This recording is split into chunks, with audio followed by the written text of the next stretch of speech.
At Cynthia Rogers, MD Dermatology, we specialize in providing comprehensive, expert care for the full spectrum of skin conditions, from complex skin diseases and skin cancer to aging concerns and aesthetic needs. With decades of combined experience in medical, surgical, and aesthetic dermatology, our team brings both deep clinical knowledge and a patient-first approach to every visit. Our practice focuses on developing personalized treatment plans tailored to each individual's skin, health, and life stage. We're located in Port St. Lucie, Florida, in the PSL Professional Center. Learn more or schedule a visit at floridaskindoctor.com.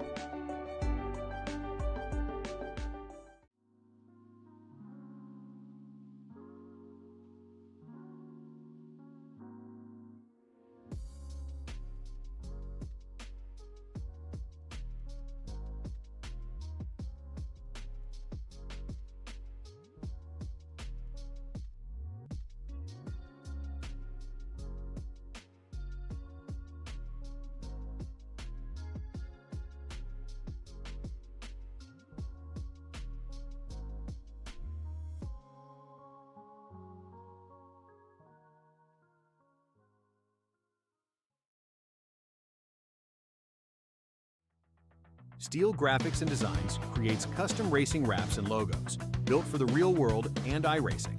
From bold liveries to clean, professional branding, every design is made to perform on and off the track. Ready to upgrade your look? Contact Steel Graphics and Designs for custom wraps. Visit Steel Graphics and Designs on Facebook to learn more.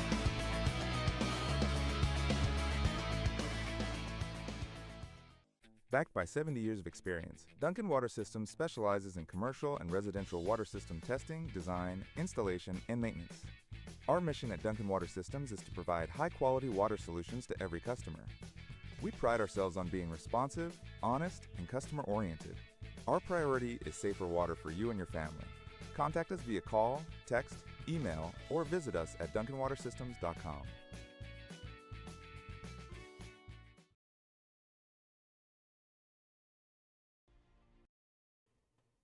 Well, ladies and gentlemen, it is Tuesday night, which means we are back for BTDY Night in America. After a well-earned off-season break, the drivers of the FloridaSkinDoctor.com Racing Series carry on a league tradition here and kick off the season tonight at Daytona Superspeedway. Bailey Turner is back to defend his title, but a full field of drivers are ready to take that crown away from him. We've got a full season of racing kicking off, and you won't miss a single lap of it right here on VSPEED.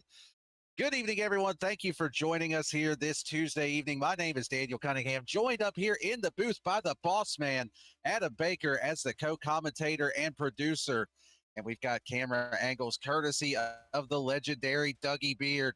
Adam, it's been a minute since we've been out here on the track in this BTDY Racing Series. Last season, it put on just, absolutely phenomenal racing week in, week out. I am excited to get this season kicked off here at Daytona.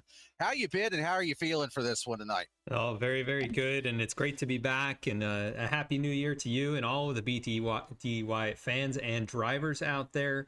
Looking forward to getting it going here at the World Center of Racing tonight, and these guys always put on a show, like you said, so definitely good to be back, and some new names and a lot of familiar names. Fans out there will be ready to cheer on, so definitely good to be back. Absolutely. And that was one thing that I noticed just looking through the driver roster here for this season. A lot of familiar names, a lot of the big hitters that we saw last season, they're all back to give it another go. I saw Bailey Turner, Brody Hayes, both in the session. They had a great battle for that championship last season, coming down to the last race. Few drivers that have raced over here before, names like Jeff Wright, somebody that's been here before, back again after taking a little bit of time off.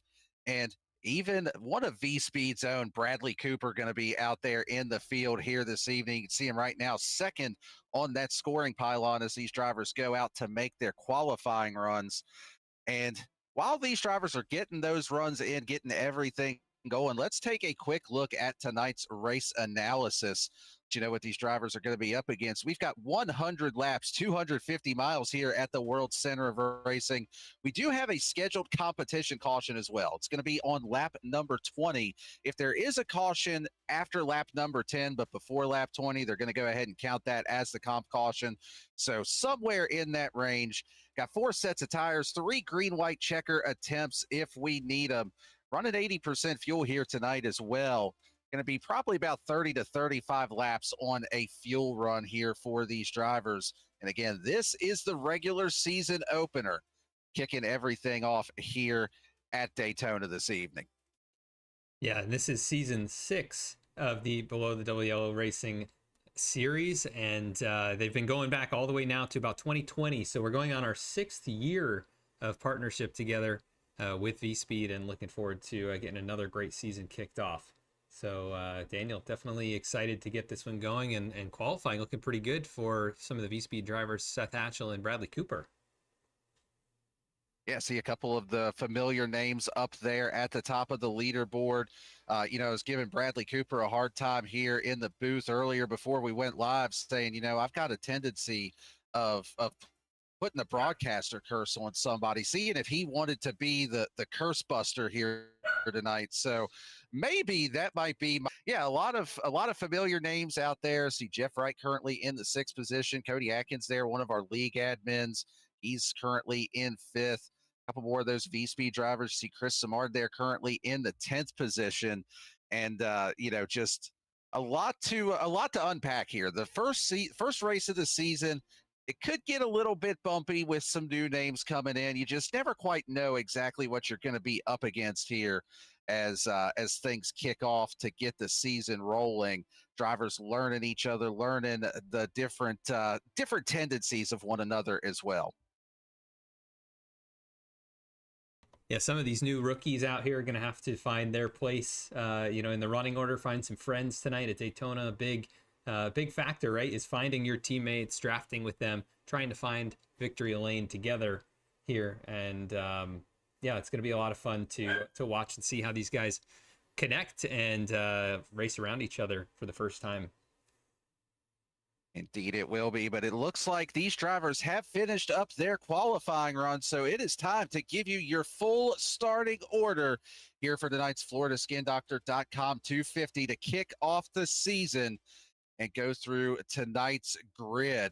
Looks like starting on the pole here this evening is going to be the 00 of Braxton DeWeese, taking home the first pole of the year.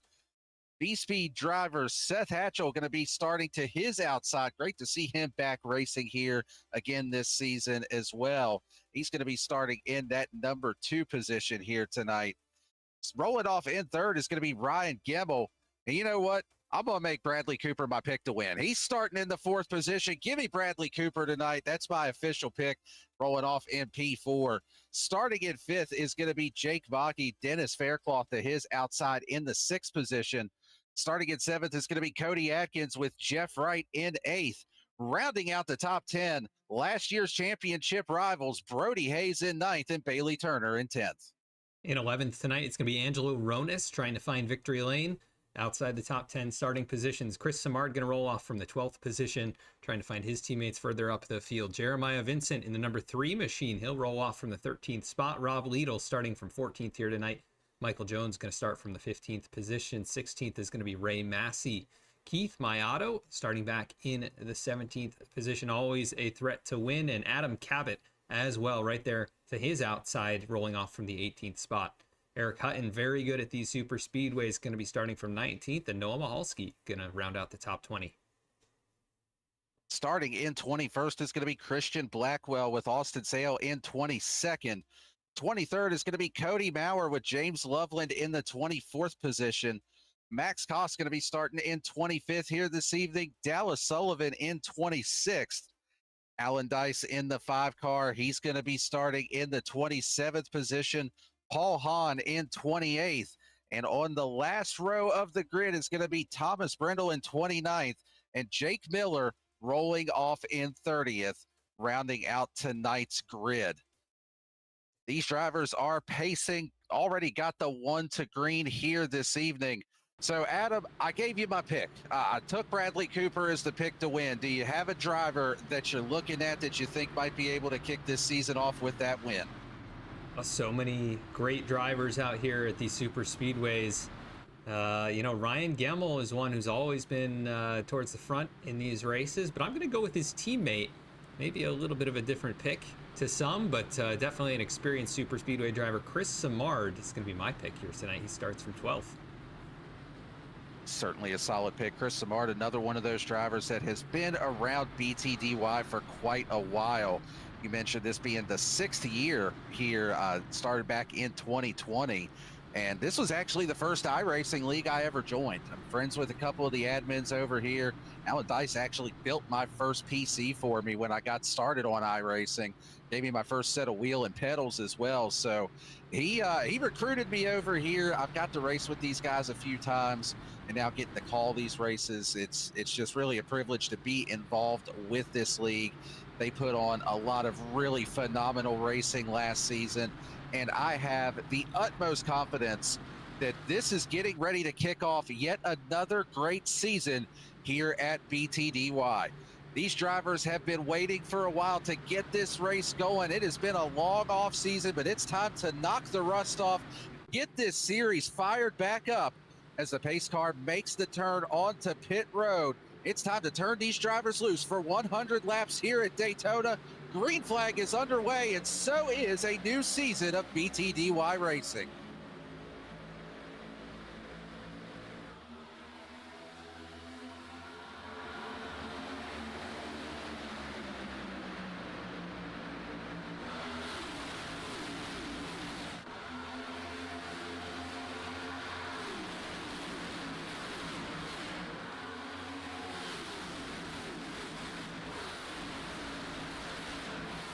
Pretty even start there for both lines as they're side by side, basically still in the initial starting formation, 2 by 2, the entire field deep as they head through turns 3 and 4 here on the opening lap of the race. The 00 of Braxton DeWeese, he's going to be able to pull ahead right here.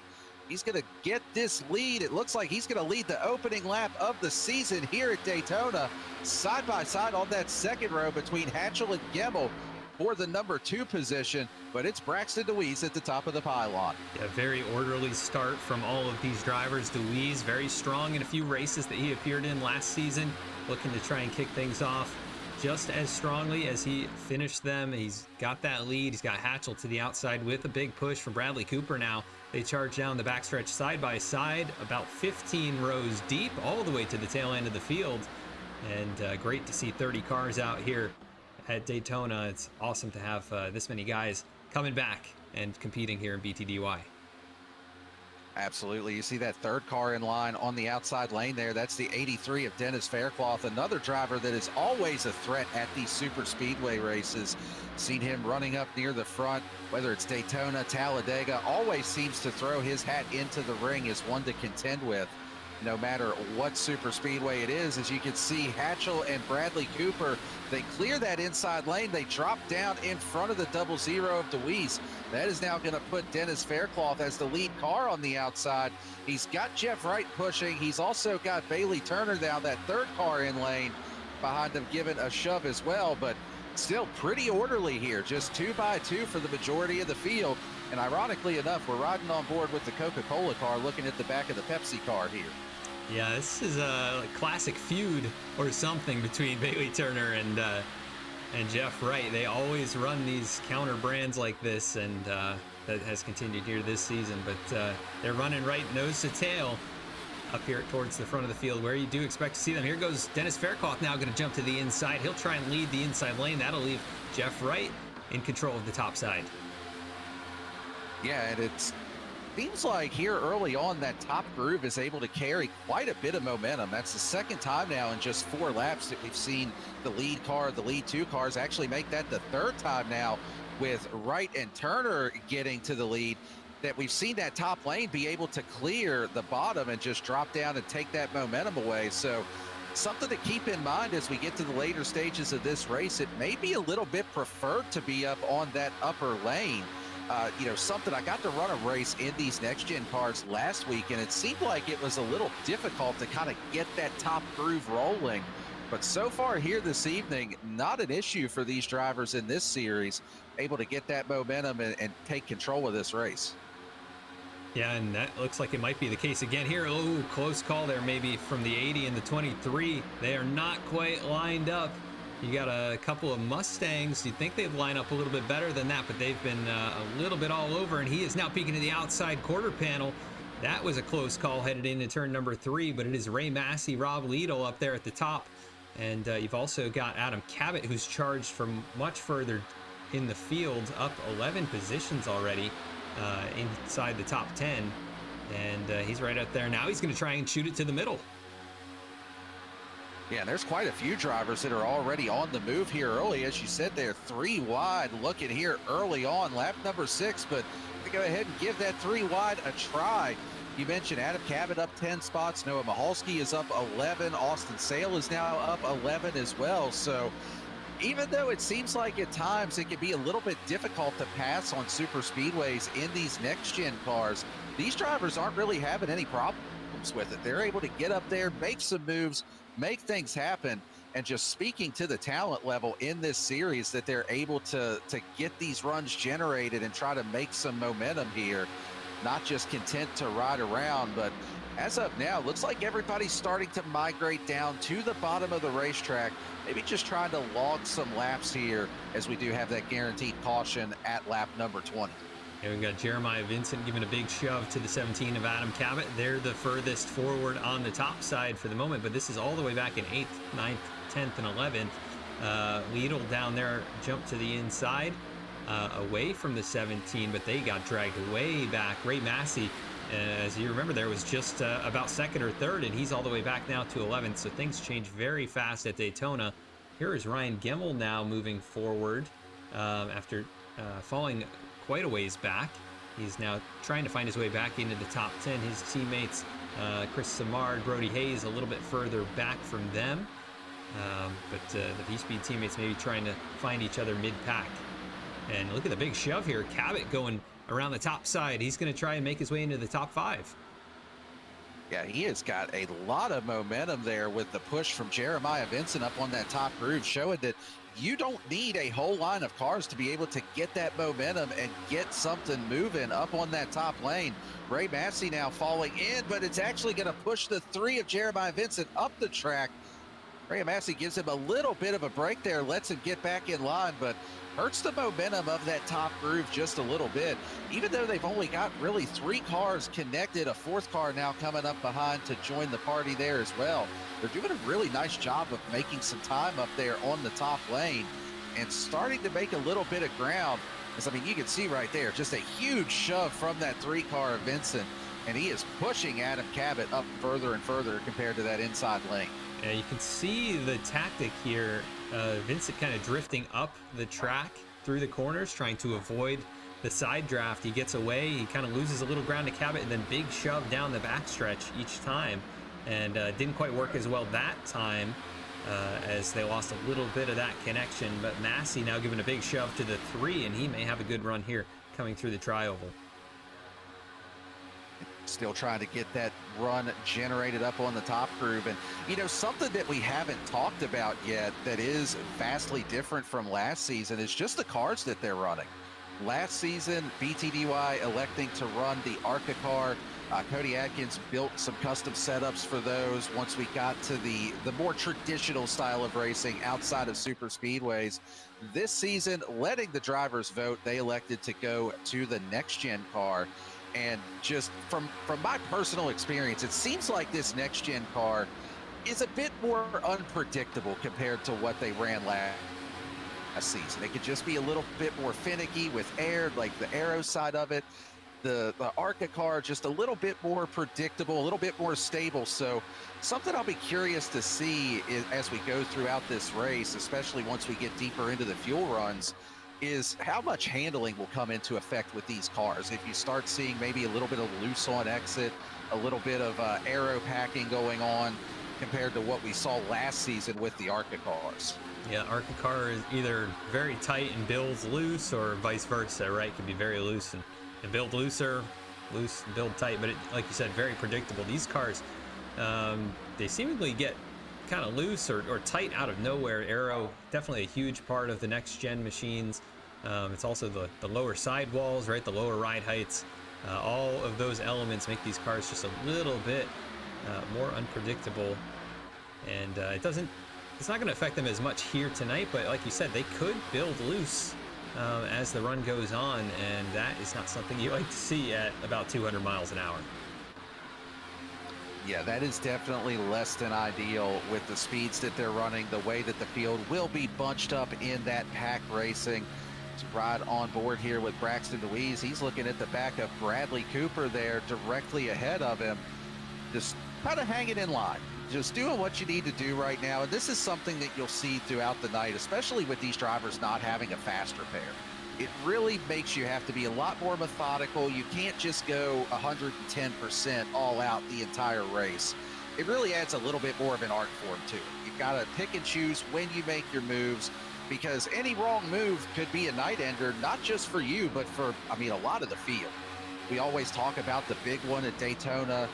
When is it going to happen? Not necessarily is it going to happen or if it happens. It's almost a guarantee that you'll see it at some point, but the last thing you want to do is to make a move early on that takes you out of contention. A lot of times you just got to log some laps and try to be there at the end.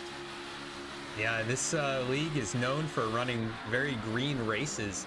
We've run full races at Daytona completely green. We've also had caution-filled races on occasion here at the super speedways, but so far so good, as these guys not really pushing the issue all that much, knowing that comp caution's coming at lap number 20.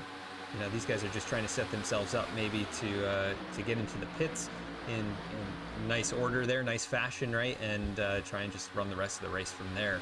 But don't want any mistakes too early, because you definitely can't win from having your engine knocked out of it. Absolutely, and we see Dennis Faircloth there now. He actually led that last lap with a nice shove there from Adam Cabot. So, we talked about him just a few laps ago. He always seems to find his way to the front at these super speedway races. And here he is mounting a challenge against Jeff Wright for the overall race lead, and doing a nice job hanging up there on that top groove, running side by side. Just going to be 6 laps to go at the line until we hit that competition caution at lap number 20, and maybe just a little bit of bragging rights to say that you were leading at the first comp caution of the season, making sure that everybody knows that you're going to be somebody up there that they have to deal with if they want to get this win this evening. And Dennis Faircloth doing a really nice job up there leading that top groove. Yeah, if you want to look back at last season, I believe Bailey Turner was leading at the comp caution in most of the races, and he ended up going on to win the championship there. So definitely something to keep your eye on. You want to be up front as much as possible, and it's not going to hurt your chances to try and lead at the break. As Faircloth with a big shove here, Jeremiah Vincent in behind, Ray Massey staying up there on the top side. They're trying to all sneak down just in front of the 17. Massey a little hesitant, able to do it though, as they finally work their way down. That'll leave Jake Maki up on the top side in the number 13. And the 30 also right there behind him, Austin Sale, one of the newcomers to the series. Yeah, and I believe you're talking about that move that Massey put on going to the bottom. It looked like Adam Cabot cut him just a little bit of a break there, letting him down in front with that little late move. But early on, you don't mind lifting, give it a little bit of extra room, cutting some guys a break. You get down inside of 5 laps to go, it may be a different story, but it works out in Adam Cabot's favor so far, as he's able to find his way up to that top lane, and he is now going to take the lead away from Dennis Faircloth. And yet again, we keep seeing it, that it's just that top groove seems like it's where you want to be able to get control of this race. You're really able to carry the momentum, and we've seen it a bunch of times already. You drop down to that lower lane and it seems like you just lose all of your momentum, and it allows somebody else to get back around you. As Dennis Faircloth now going to move up to the top side in front of the 17 of Cabot, trying to take that momentum away, trying to use that top groove to maintain the lead here. First time we've really seen anybody try to do that so far.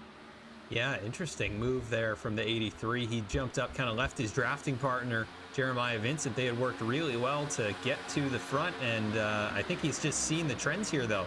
You get to the lead, you drop to the bottom, and then somebody leapfrogs you on the top side, so he's trying to prevent that from happening. Going up there, kind of handling that lane as Vincent handles the inside, but here comes Cabot now going to jump to the bottom, and the 83 goes right there with him. And right now is a great time to try something. If you know that there's a move that you're thinking about making, you know you're going to have that caution coming here in just a couple laps. So if you lose a little bit of track position, it's not the end of the world. You're going to have that reset here just momentarily to be able to kind of regather your thoughts, analyze how did things work, what could I have done different. Right now, Dennis Faircloth using that bottom lane trying to maintain the lead. But we've got that combo of Jeff Wright and Bailey Turner up on the top line trying to take it back away. Another good push here from the 24 of Turner to Jeff Wright. You see Hatchell now working his way back into the picture. He's that third car on the top lane. As they start to split just a little bit, Turner and Wright go to the bottom. That's going to leave Hatchell now in control of that outside lane. We should be coming to the competition caution, so possibly Hatchell has timed it just right. He's got Cooper behind him, Maki, as well as Braxton Dewey, so trying to make the run down the backstretch. Big shove by the one machine down into the corner, but they've lost a little bit of ground there as Wright, Turner, and Faircloth now leading the way on the inside. Faircloth, what is he going to do here? Try and make some kind of move. There goes Cabot now, going to jump with him to the top side. Big run from the 83. It's not going to be quite enough to get him to the point, but he should get past the 24. I'm not sure if they're calling it here at the beginning or the end of the lap, but it looks like they're going to run one more time around before they throw the yellow flag. So it's going to be Faircloth now to the point on the top side. Yeah, Dennis Faircloth leading up that outside lane. And typically last season, they would let these drivers complete lap number 20 and then throw the comp caution. So could be coming at any time once these drivers hit the start-finish line. Adam Cabot now giving a big shove to the 83 of Dennis Faircloth. We'll see if he decides to try to step out and take the lead before this caution comes out. He's looking to the outside, sets it up. Nice side draft there out of the 17 as well. Looks like he's going to be able to easily clear as he's got a shove from Jeff Wright as well. But Cabot to the lead that lap. And there is the competition caution as the drivers complete lap number 20. Already to that mark here. Race just ticking right on by here early on, and a lot of really good, really clean racing here out of these drivers. And yeah, I mean, that was everything you could really hope for out of an opening run here for this race. Yeah, not content to just kind of sit there and like you said, it looks like they're trialing some of these moves and trying to figure out who's going to work with them, who's not. You don't want to make anybody upset with you early on, but I think everybody's giving a little bit of space, like you said, that they won't at the end of the race. So Cabot, nice move there at the end with Jeff Wright. They're going to be tough to beat in this race. They go and get to the front by the competition caution, and we'll see everybody bring it down pit road. Absolutely, and that is something that I do really like that this series does with the competition cautions. You know, a lot of times when you get into these races, and especially with BTDY having the tendency to run green as it does, you may see guys just kind of, I don't want to say lay back, but you're really just planning on that long green flag run. So you don't want to get up on the wheel, get super aggressive early, because you don't want to burn your stuff up. You don't want to burn the tires up or anything of that nature. But we saw it time and time again last season where these drivers would use that kind of short run at the beginning to maybe go out there, push a little bit harder than they normally would, knowing if you burn the tires up, you're going to be able to come down and put a new set on. As you can see there, just the one caution for the comp caution here and 8 lead changes. And it's like there was actually a little bit of an incident here under pacing involving the 18 of Cody Maurer and I believe the 46 of Dallas Sullivan. Just saw them both sideways down on the bottom of the track. Was likely just checking up, trying to catch the field there, and came together. Let's see what happened here. Oh, ow, that is a bigger hit than I thought between teammates. That was actually Sullivan and Alan Dice in the back of the field there. Playing a little bit of teammate strategy, just trying to hang back and avoid any carnage or any chaos. and they get together as they are checking up, catching the field here. Yeah, it looked like possibly the 18 was more in the middle of the track, or yeah, they didn't see how close the field was, and they came together, got into the wall. Big hits for both of those drivers, so that's going to be some damage to repair. Not something you want to have here at Daytona. They'll all make it back around and work their way onto pit road, but yeah, definitely not ideal. If there's any silver lining, it's that it is under caution and it is early, so they are going to have plenty of time and opportunity to be able to get those cars fixed with any damage that they have. As you can see, they come to the attention of their pit crew here. And this is going to put them in a situation, going to have right about 75 laps to go as we go back green here. So going to be just outside the window of making it on 2 stops. So, or making it on 1 stop rather. So going to be at least 2 stops that these drivers will have to make for fuel the rest of the way out. Let's take a look. Some of these drivers already completing their pit service. To give you a quick rundown of what the top 10 is looking like as of right now. Adam Cabot going to be your race leader. Jeff Wright in 2nd, Bailey Turner in 3rd, Ray Massey in 4th, Jeremiah Vincent will be in 5th, Rob Liedl in 6th, Bradley Cooper 7th, Austin Sale in 8th, Dennis Faircloth in 9th, and Jake Maki will round out your top 10 here as we pace and get ready to go back green. Yeah, it's just keeping an eye here on Seth Hatchley. He had a 39-second pit stop. Not sure what happened. Maybe some speeding there under caution, but usually that's just a tail end of the longest line. So possibly some damage repair for the 8. Didn't notice that he had any on the car, but he's not the only one with some longer stops. Ryan Gemmel, Braxton DeWeese, also 20 seconds plus, and then Cody Maurer and a handful of those other drivers with damage all in there for over 20 seconds apiece, and some of them still on pit road.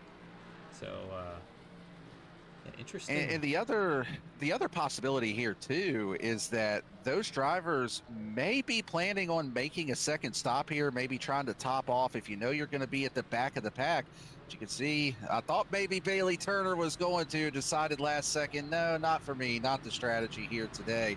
Rob Liedl is going to, though. I mentioned it's going to be close. I don't believe anybody will be able to make it on 1 stop to the end. But some of these drivers, if they're maybe thinking about that, if they might be able to, if you know you're going to be at the back anyway, you might as well just sit on pit road, wait for some of these drivers to get around. And then if you're going to ride at the back anyway, which is a strategy that a lot of drivers will employ here at super speedways, it's just a little bit easier to get there instead of having to drop to the back under green. Yeah, it looks like a handful of drivers bringing it down. You can see Rob Liedl, Jake Maki, Brody Hayes, Angelo Ronas, Braxton DeWeese, Ryan Gemmel, Max Kost, and Paul Hahn all bringing it down to top up or get a little bit more damage cleaned up. And we've got the 1 to go, so drivers getting in their lanes. It's going to be Adam Cabot on the inside, Jeff Wright to the outside, Bailey Turner on the inside. So those 3 working together as they often do. And it's going to be them against the world pretty much in this one. They are going to be a tough trio to knock off the front of this field. They will be indeed. And currently Adam Cabot, your biggest mover of the race, up 17 spots from where he started, 18th on the grid. Austin Sale, another driver, he's up 15 spots from his 22nd place starting position. Newcomer here to BTDY, doing a really nice job working his way up through the field.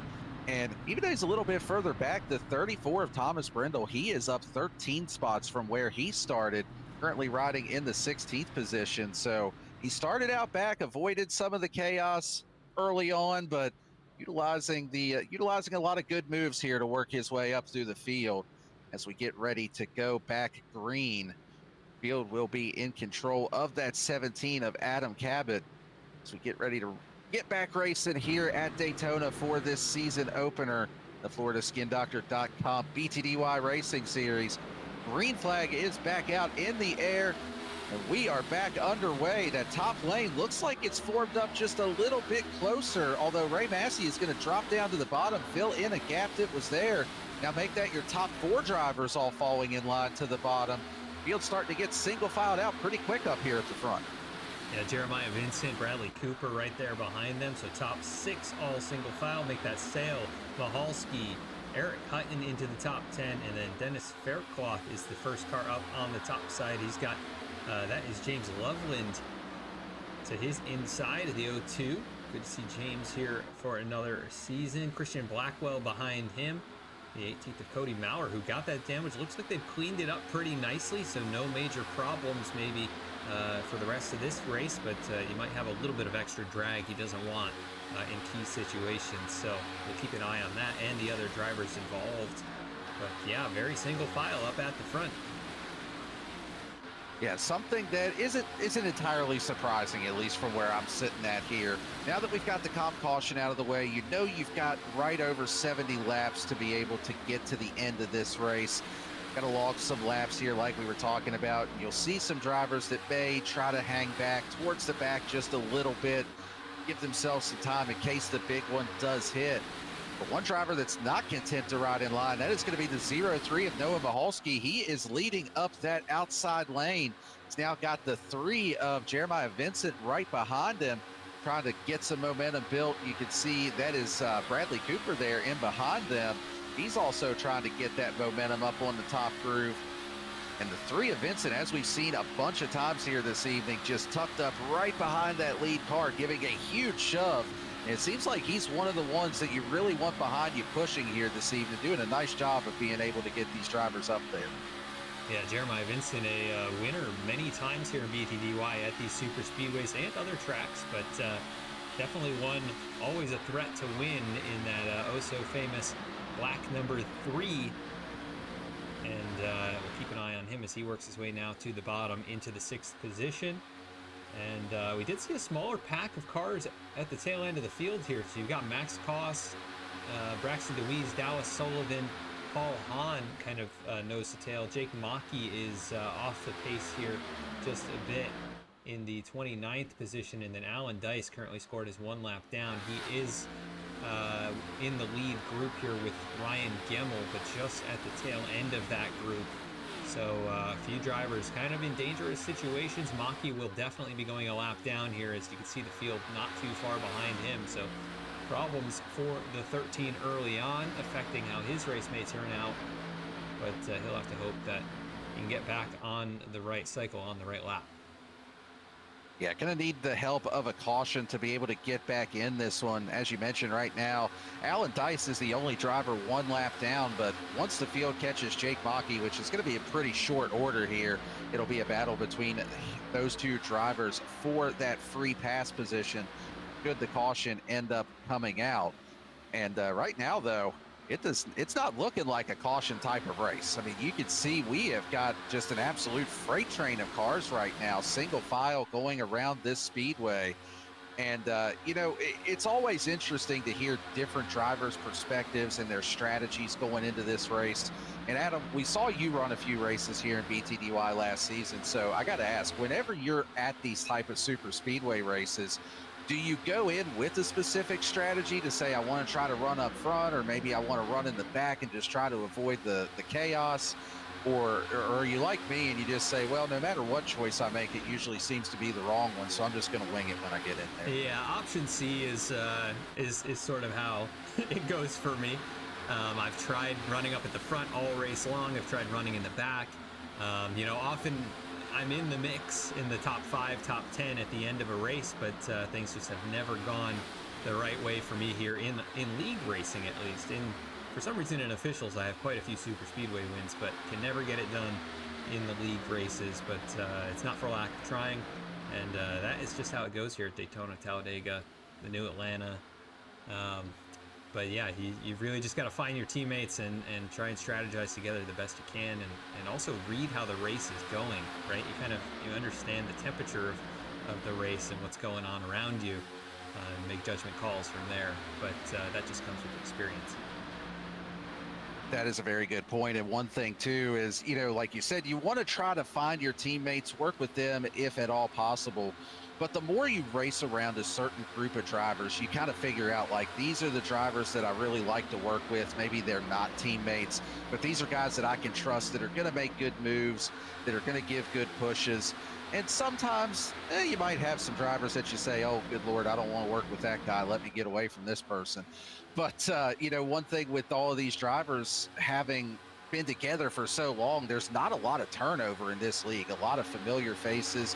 You know the people that you're racing around so well that also helps with the clean racing aspect of it. You get used to being around certain guys, get used to how they race, the moves they make, and it just really helps out with everything overall. So we ride on board here with Christian Blackwell currently in the 8th position, looking at the back of James Loveland directly ahead. But yeah, it helps so much when you have that familiarity with the guys you're racing around. Oh, for sure. This is a league that, all of these guys are capable drivers. Many of them have won. Almost all the drivers here have won at some level of BTDY when they, either used to run the Xfinity series, or there's also the mini stocks, right? These guys are, well acclimated to the guys around them. There are a few new ones here, but overall everyone should be fairly comfortable. And, not everybody is as capable on certain types of tracks, but, this is a type of racing that they've done a lot around each other. So they are definitely aware of who they want to be with and who they aren't going to want to be around. And right now, some teammates you can see working together. A few guys I am surprised to see working together. But things will change quickly here, just a third of the way through the race. Yeah, we do have some teammates up there on that top lane together with Dennis Faircloth and Jeremiah Vincent. Now, we were talking about how everybody was single filed out. That didn't last an incredibly long time. You get a little bit antsy here at super speedways. You see all that open racetrack up on the top side, and you say, hey, you know what? Now's the time to go up here, take a chance, and see if we can make up some ground and get some track position. And right now, Faircloth and Vincent doing a good job leading that top groove. They've also got Michael Jones in the 2 car there behind them, is a little bit tight there off of turn number 2. I believe that was the 88 of Eric Hutton that maybe got just a little bit tight on corner exit, almost some contact there. Everybody keeps it clean and green for now. And that top lane is definitely starting to make up some ground here, as we are already over a third of the way through this race.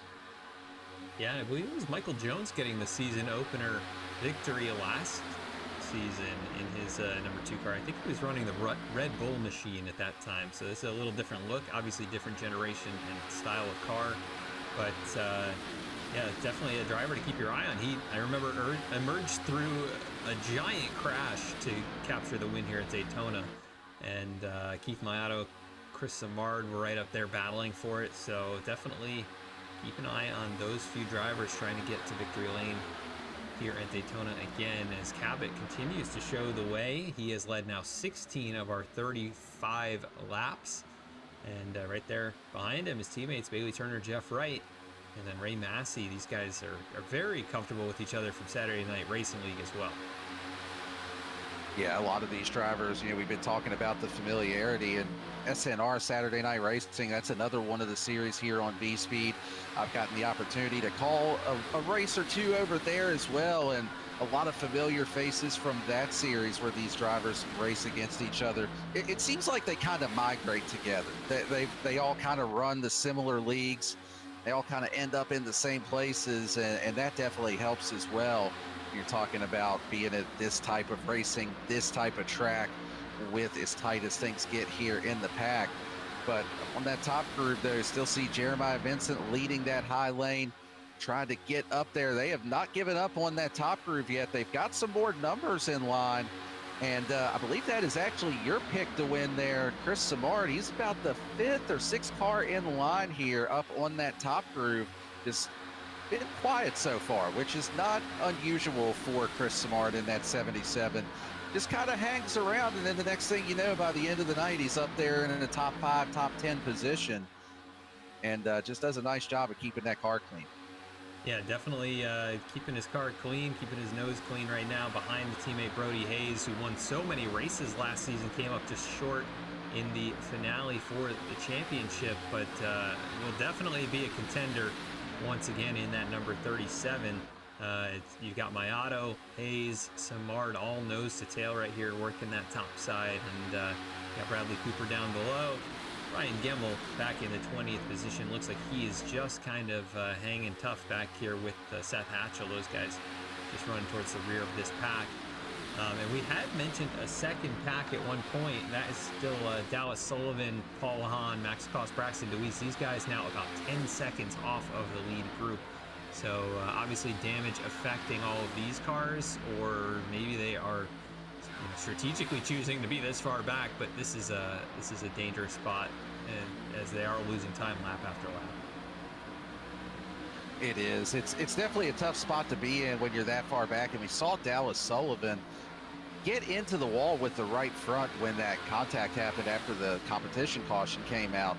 So if he does have a little bit of aero damage still on the front of that car, it could be hurting this pack as well. Even if you do come down and get all the damage fixed, not necessarily a guarantee that it's going to be as good as new after that. Sometimes with iRacing, you'll have just a little bit of lingering damage on the car. It'll slow you down just a little bit. So, and then aside from that, they just purely don't have the numbers. There's only 4 cars in this pack compared to our lead pack right now. From 1st to 24th, there is just 1.7 seconds separating those first 24 cars. And taking a look right here, you can see you've got the 5 of Alan Dice there. He's one of 2 drivers a lap down. He's actually fallen behind Jake Maki just a little bit here for that free pass battle. Just a few moments ago, they were actually side by side, even though they are both a lap down, still racing for position and racing for that all-important free pass. But Jake Maki's put a little bit of ground between himself and Alan Dice at this point. Yeah, the race within the race, and it's going to be very important that whoever is in front gets that free pass and isn't involved in whatever might happen up here. I mean, if there's going to be an accident, it will be in the lead group, right? 24 cars out of our 30 drivers that are still running. And I don't think we're going to see anything from the small 4-car pack. So these guys, if there is something that happens, they're going to have to stay away from it. And how about this change at the front, though? Jeremiah Vincent goes to the point. Dennis Faircloth behind him, and they leapfrog Adam Cabot in the number 17 machine. He falls to 3rd with Turner right behind him. And now it's Michael Jones leading the top side. Michael Jones with a trio of the VSPEED drivers behind. That is Keith Mayato, Brody Hayes, and Chris Samard directly behind him. So if you're going to have a team behind you, that is a good one to have with those 3 working together. We saw all of last season just how fast those drivers are. I remember the first race I actually got the call over here last season was a Keith Mayato win at Richmond on a green-white checker, and I think there was maybe 1/100th of a second between the top 3. So those drivers have shown their speed every type of racetrack, every type of car, and they are trying to get that momentum built up on the top groove to push that 2 car a little bit further up the field here. But really good work as well between those teammates of Vincent and Faircloth, being able to get the lead, drop down to that inside lane, and now in control over Adam Cabot and Bailey Turner directly behind.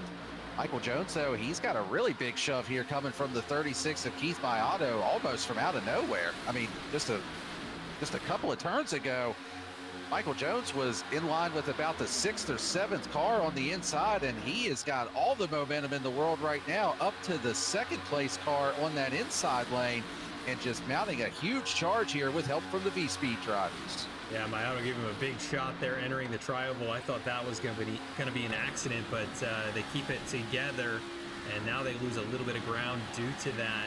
But yeah, huge run, and you see a lot of that happen here on the backstretch. If there is a run on the top side, it's usually towards the end of this straightaway, and they're keeping pace right now with the inside. They'll lose some ground through the center of the turn, but yeah, really good job by those drivers up on the top to keep it together. And we've got a pretty long line of drivers up there now. Yeah, a lot of drivers electing to go to that top groove, and you mentioned how it seems like whenever that run generates, it happens down the back straightaway. And I think a big reason for that is it seems like the 2 areas where it is the hardest to link together and really get that almost like that old school tandem draft going is in the tri-oval and also off the exit of 4. Just the way that the banking falls off, The car is it's already unloading off the banking just a little bit there.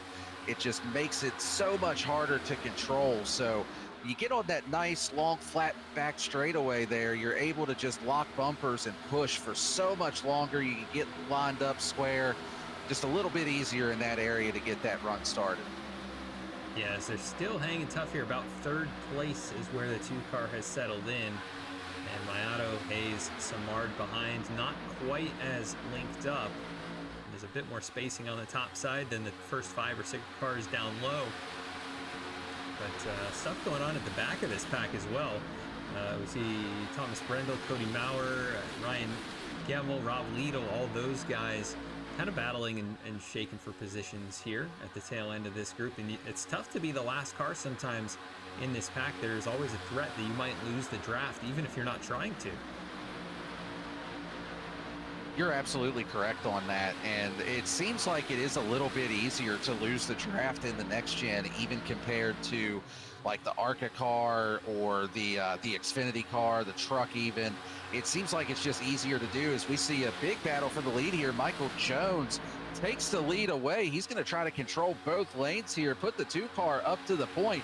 14 spots from his original starting position here.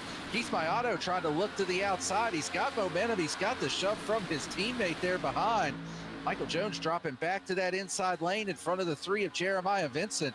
Things starting to pick up a little bit here as we approach the halfway point. Blocking getting a little bit more aggressive. The moves getting a little bit more aggressive. But up on the high side, it is 3 VSPEED drivers in a row with Mayato, Hayes, and Samard trying to get that run started up there, but just not quite able to. But Jeremiah Vincent, he's going to jump to the top side and see if he can't take the lead back away. Now, lots of battling happening here towards the halfway point of this race, and it's been exciting. This has been good stuff.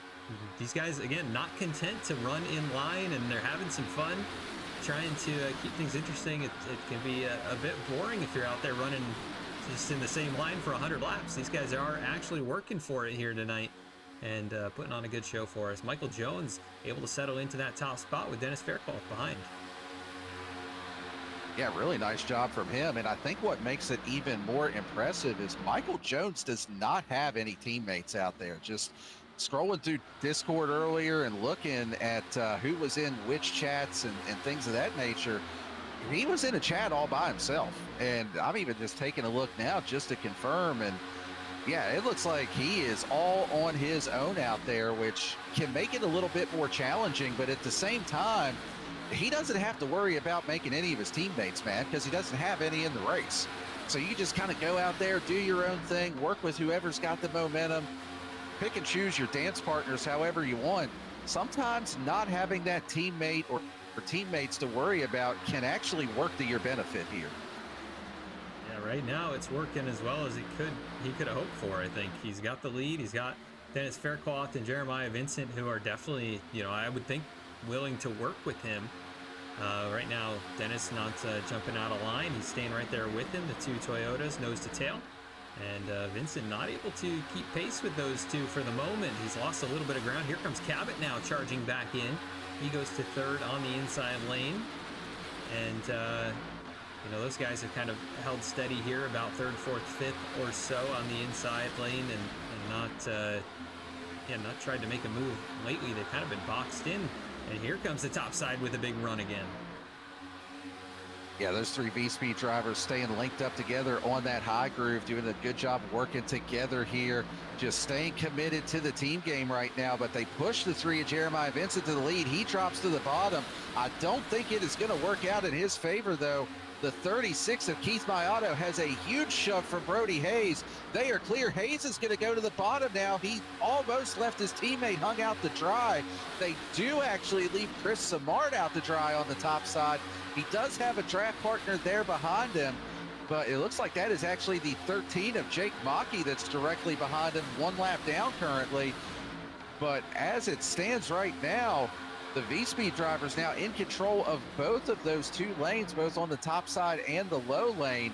Jeremiah Vincent, though, he is still glued right to the back bumper of Mayato in the 36, shoving him out to the front. Yeah, that was really interesting how that happened. It kind of broke up this whole front pack a little bit more. We had seen, more consistently, like nose to tail, both of the top lanes. The top side now with Brody Hayes at the front is a little bit further back than they would have been. Things really got slowed up amongst this entire group because of all those moves being made so quickly, and that top side really fading as they're going to fall all the way back now behind Jeff Wright. So this is about 8th place instead of battling up there for the lead. But pit stop should be coming up pretty shortly here in the next 5 to 10 laps. Yeah, currently been 28 laps since these drivers were on pit road, 27 for those that did elect to come down and top off on the 1 to green. So we should be seeing those pit stops at any time now. Pre-race, a couple of drivers I talked to said that they were showing about 30 to 35 laps on a tank of fuel. That may also be another reason why we saw these drivers like Keith Mayato getting a little bit aggressive with trying to get to the bottom. If they know they're going to have to pit soon, you want to start planning that move to get to the inside lane now. You don't want to wait until you're a lap or two away from having to pit and realize, oh, now I need to be able to get down to the bottom to be able to make that pit entry line. And that is something that's going to be a challenge for these drivers. Pitting under green at super speedways like Daytona and Talladega, that has always been an Achilles heel of mine. It is something that I have had to really work on to be able to master it. You think, well, what's so hard about slowing the car down, getting to pit lane? But when you've been out there running 200 miles an hour, you're in this massive pack of cars, and then aside from that, you've got to pit with other people, so you have that draft help. You're trying to orchestrate, maybe 10, 15 cars hitting pit lane at one time. I mean, as a pet person, it's almost like you're trying to herd a bunch of cats into one area, and it's not an easy thing to try to do. I think that's the best analogy you could use. It is so tough to get these cars down to pit road speed with, maybe 10 or 15 guys around you, right? You're all synced up or trying to sync up, but nobody's really doing things at the exact same time. It can get really dicey. And so we'll see how things work out. Usually they break into smaller chunks of cars, right? We'll see maybe 5 to 10 per pit stop here. As this top side working together pretty well. Jake Maki out in front, and he's got, I believe that is Noah Mahalski behind him, and I believe that's also the 18 machine of Cody Maurer, who had that damage not that long ago. He's pushed this group now towards the front. And this is something else that you will see a lot of times here at super speedways when everybody starts getting to the bottom of the racetrack to say, hey, we're going to pit, let's start migrating to the bottom. There's always that small group of drivers that says, well, if everybody's going to keep checking up on the bottom to slow up and get down here for pit road, we could just go to the top side, make a big move. As you can see, the 03 of Mahalski, he just about lost it there. The 15 of Christian Blackwell comes from out of nowhere and makes up a ton of ground. But just as we're talking about that, these drivers are saying to themselves, hey, we can make some ground up here, can gain a little bit of track position, even if we have to stay out a lap longer. And you see it right there. That has jumbled up the running order with a couple of new names at the front. Yeah, and also Jake Maki is on the tail end of the lead lap here. Let's not forget, he is just about 1 lap down, currently leading this pack. The 18 machine of Cody Maurer is your actual leader there right behind him. The 15 of Blackwell made it through the middle, able to get up here to what is 2nd place in the running order. And you see Ryan Gemmel, he also made a big charge to the front here in this all this mix-up here. The 8 machine of Seth Hatchell as well, Bradley Cooper, and Alan Dice, who is also a lap down right here, not too far behind Maki. So trying to keep, tabs on that number 13 machine.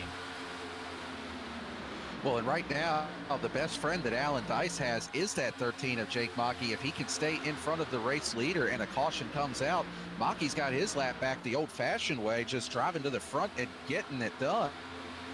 And meanwhile, Alan Dice, he would get the lucky dog, get the free pass, and get back on the lead lap.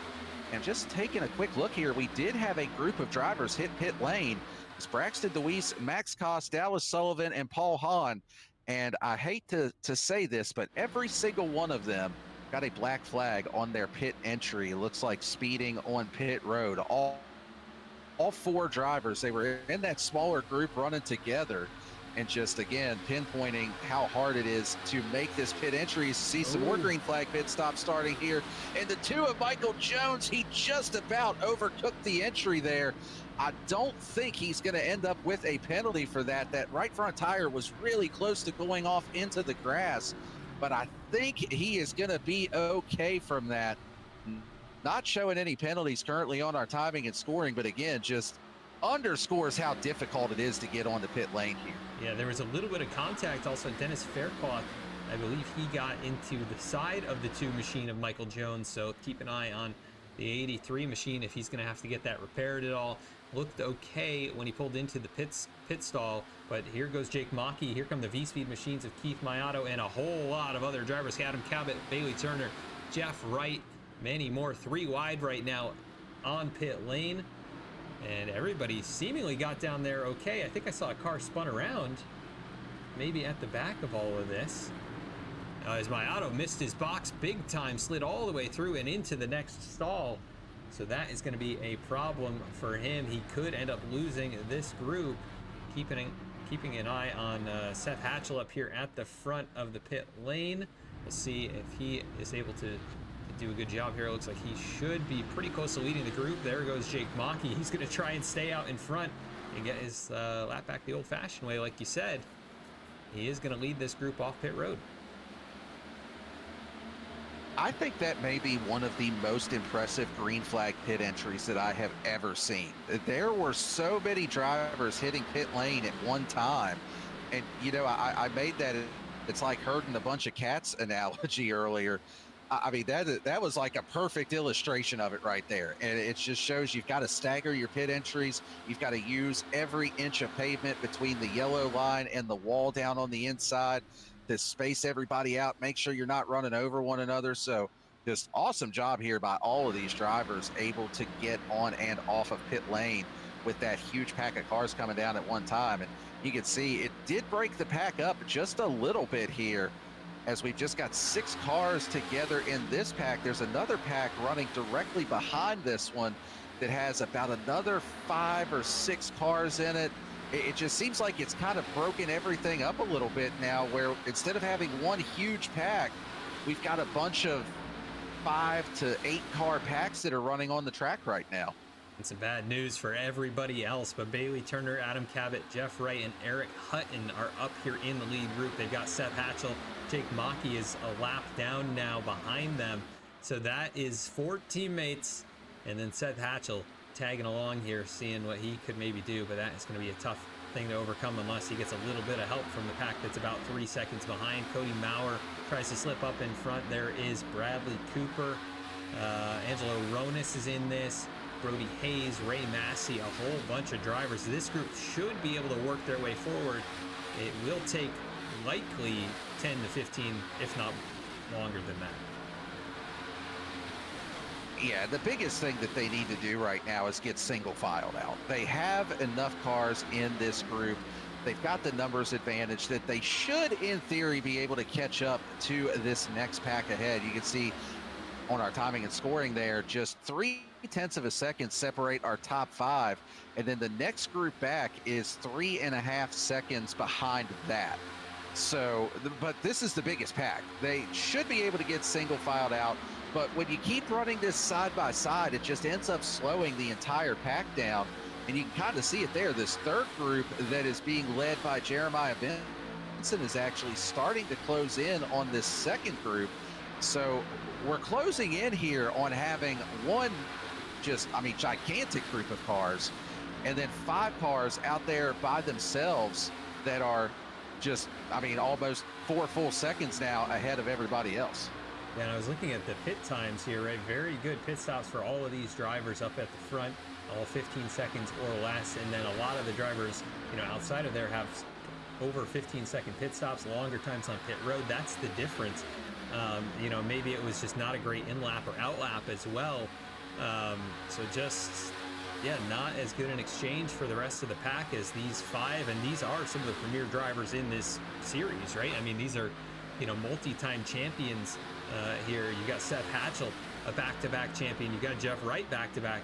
I believe maybe even a 3-time champion here. And then you've got Bailey Turner, last season champion, Adam Cabot as well, a champion in this series. And so all of these guys just, you know, the best of the best here in BTDY, and they've shown it once again right there on that pit stop. Absolutely. And then you've also got, I believe that's Jake Maki at the back of this pack as well. That, you know, we had talked about him being in that free pass position at one point, had gotten his lap back the old-fashioned way. Still hoping for that caution to help him get caught up and get back on sequence with everyone else. But, you know, as of right now, I kept saying that second group has the numbers advantage. They're not making any headway. They may gain a 10th and then they lose a 10th. See Bradley Cooper there leading this second pack. And, I mean, that is a lot of cars in this group. So the only downside is, though, there is a diminishing return point with this. You know, you want to have drafting partners, you want to have help in that pack, but there comes a point where you get too many cars in the line, you can't really get organized and get running the way you need to. And that smaller pack of 5 to 6 cars, they could just kind of run nose to tail and make way better lap time than the larger group can. Yeah, just looking this time, I mean, it's almost the exact same lap time. They're 1/100th faster than Bailey Turner and company up at the front of the field. So it's not going to get the job done. They will never make it there at that rate. There may have to be some strategy when it comes to the next pit stop with maybe a 2-tire call to save a few seconds. Those guys may take 2 tires though, so, you know, might offset that. This is maybe going to have to come down to a caution to get all these guys synced back up if they can't make some serious ground up here in the next 10 to 15 laps. And you mentioned the pitch strategy. That was something that I started thinking about when you mentioned everybody with their pit times. Looking down the list, pretty much everybody in the 14 to 15 second bracket as far as that last pit stop that they made, indicating they took 4 tires, they took full fuel. The interesting thing is you're not going to need a full tank of fuel to get to the end from where these drivers pitted. We said 30 to 35 laps. That's right about where it fell, was right in the middle of that window. So you really only need maybe a half a tank of fuel. Oh, as that's the O2 of James Loveland is around. Caution is out on the speedway, and oh, that's the 3 of Jeremiah Vincent gets caught up in it as well. Another driver that had just a lot of speed here early on. So take all that pit strategy stuff I was just getting ready to talk about, throw it out the window. None of that matters now as we go back and check the VSPEED instant replay here. Take another look at this wreck. Exactly what happened here. And oh yeah, it looked like just a little checkup there out of the O2. I believe that was Brody Hayes that was to his outside and just contact between them. And man, poor Jeremiah Vincent goes to the inside trying to avoid that, goes all the way down to the apron, and nothing really that James Loveland could do right there. It looked like his steering was absolutely broken. He had no way of trying to turn that car with the way that that hit took place. He's basically just trying to lock it up and get stopped. And I mean, Jeremiah Vincent did exactly what I would have done in that scenario. Go to the apron. It looks like everything should be staying up above you, and just absolutely wrong place, wrong time. And you could see there the right rear tire, that toe link is broken. Right rear tire not even turning on that machine. Let's take another look at what happened here to Loveland. We'll go to the overhead chopper camera and just take a peek at it. You can see 23 Massey checks up. Loveland kind of looks to go below, and then I think it's just a bad bump there from the 37 behind him. They just kind of hit off center, and that sent the O2 of Loveland around. Sometimes that's all it takes, just a little bit too far off center, and he got him pretty far on the right side of the bumper. And around goes Loveland as he does work his way back to pit road. That'll bring, I would think, everyone down pit lane, and yeah, pit strategy maybe out the window entirely. Yeah, absolutely. This is going to put everybody in that window to make it to the end on fuel.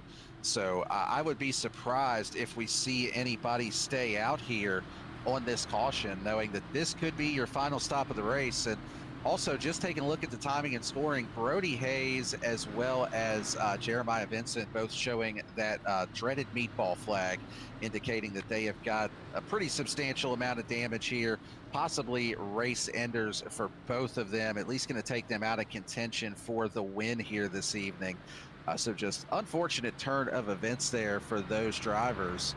And yeah, everybody that was on the lead lap does indeed come down pit lane to the attention of their pit crew. And Jake Maki finally got the caution that he was after. He's going to be back on the lead lap after this cycles out with these pit stops. And there also are a handful of drivers that are still one lap down. That's going to be Braxton DeWeese, Brody Hayes, Jeremiah Vincent, James Loveland, and Michael Jones, all after that green flag pit cycle. But Jake Maki, the biggest beneficiary of that caution. Yeah, we've got a few at the tail end of the lead lap here. Dallas Sullivan, Alan Dice, Max Koss, Paul Hahn. Those guys all looking to take a wave around as we will get closer to the green flag. But definitely an interesting one so far here. 2 cautions, 13 lead changes. We're going to go to a quick commercial break and be back with the green flag.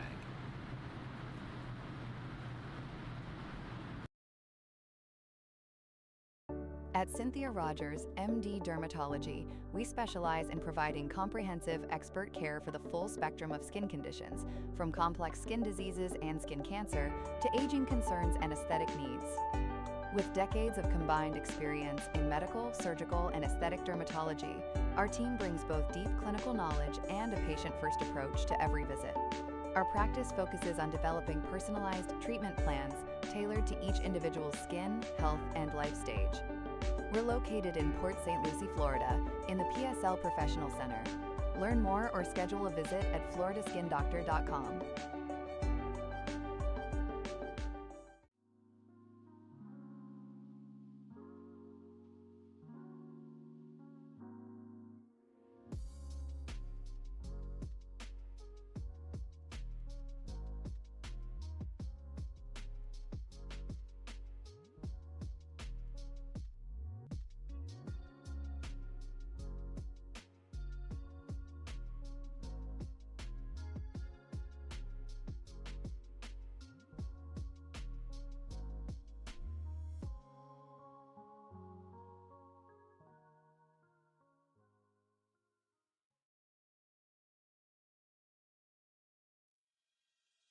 We've been around since 1946, originated as a scrapyard and evolved into a full-on steel service center, buying and selling new steel products of light fabric.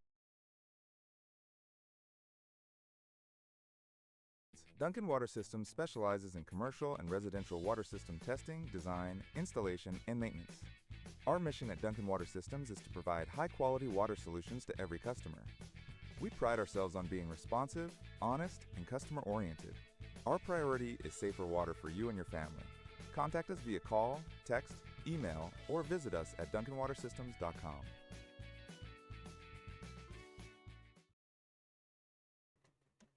Ladies and gentlemen, welcome back here to Daytona. So you see the lights are off on the pace car. So get ready to go back green here in the FloridaSkinDoctor.com 250. Just over 30 laps to go in what has been a pretty clean race to this point. Just 2 cautions, one of them the scheduled competition caution at lap number 20. Just 1 caution for cause here this evening. But now is the time when business may begin to pick up as we get down near the end of this race. Got Jeff Wright and Bailey Turner on the front row in the restart zone. Green flag is back out in the air, and we are back underway, and that is a huge jump for Jeff Wright and Eric Hutton up on that top groove. They're going to be able to get clear of that bottom lane, jump down in front of them, and they've actually got a pretty decent little gap here. Not necessarily what you want to see at Daytona, as that's going to allow the 24 Turner to get a big run back to him. Yeah, that's the luxury of having 4 teammates occupying the front 2 rows, right? Those guys all working together. We're definitely synced up on that to allow the top side drivers to get in behind. And Bailey Turner, Adam Cabot able to work with them and slide into 3rd and 4th. Angelo Ronis also going to be a teammate there with those guys. So the top 5 all working together, I would think, pretty closely. And things will obviously change at the very end of the race they're all going to go for the win, but Hatchell not all by himself anymore. The rest of the field has caught back up. Christian Blackwell's had an impressive race, up 14 positions, running inside the top 10. Ryan Gemmel, Cody Atkins, haven't talked too much about Cody in this one in the Waffle House machine, but up here in 9th place and having a good solid run. Yeah, and Cody Atkins may very well be perfectly fine with us not talking about it. If you watch last season, we've got one sideways near the back. I believe that was the 34 of Brindle. He's able to hang on to it. Man, what a save there. I'm going to hold my thought I was on there. Let's see if we could take another quick look at that. That could have gotten big really quick here. See that orange and gray car up on the high side. Let's see if we get a better view of that. Yeah, it looks like there's just a little bit of contact there. Should be able to see it really well from this angle. Yeah, just off center with the bump there from the 46 of Dallas Sullivan. And man, what a job hanging on to that car by the 34 of Brindle there. That is, that's about as good as you can ask for a save here in the next gen at Daytona. So, of course, not happy with losing track position like that, but man, he's still got all 4 fenders and all 4 tires on it, so he's got to at least be happy with that part of it. Yeah, that was a close call. That was a huge moment there for him. But going back to Cody Atkins for just a moment, if you followed along with this series last season, I think Cody Atkins had the worst luck of any driver that I've ever seen in a single series. If there was a wreck anywhere on the track or even in the parking lot outside of the track, Cody Atkins was right there next to it, and it wasn't through any fault of his own by any stretch. He just seemed to be wrong place, wrong time every single week. So when I say I'm pretty sure that he would be fine with us not talking about him, and here I am, talking about him at the risk of a broadcaster curse, that is why. He would probably be more than happy to take a just quiet, solid race and get this season off to a good start. I tell you what, the end of that season, though, as bad as it was for about the first 2/3 of it, he really did finish very strongly. Had some great runs, showed a lot of speed in a couple of the races as well, and up there maybe top 5, top 10, right? And so definitely, the momentum shifted towards the end of the season, and you hope to see that continue on for him here. A very different kind of car. I know he loves running short tracks and things like that, and but does have success here in BTDY on all kinds of different racetracks. So yeah, definitely hoping for a better start to this season for him, for a great admin here this series. Yeah, absolutely. And I think that was the worst part about it, was all the work that he was putting into the series, all the time that he had spent with the custom setups that they were running last season, and then goes out and just every single week there, like you said, for the first 2/3 of the season, it was just something different every single week. So, but yeah, good to see him with a solid run here so far this evening. Definitely like to see that. And, there's Eric Hutton up in the 2nd position. You talked about the different drivers making moves here throughout the evening. Eric Hutton, currently the biggest mover of the night. Both him and Christian Blackwell actually up 17 spots from where they started. And actually throw Alan Dice into that category as well. Let's give him a quick shout out. He's back up into the top 10, running in the 10th position. We saw him get involved in that incident under caution itself with that comp caution that we had. Got some damage, was a lap down at one point. Here he is back on the lead lap and, having a really solid run now as a result of that. Now, granted, he did stay out, take the wave around on that last caution. He's not going to be able to make it to the end on fuel here. But if he catches another caution, he's back on cycle with everybody.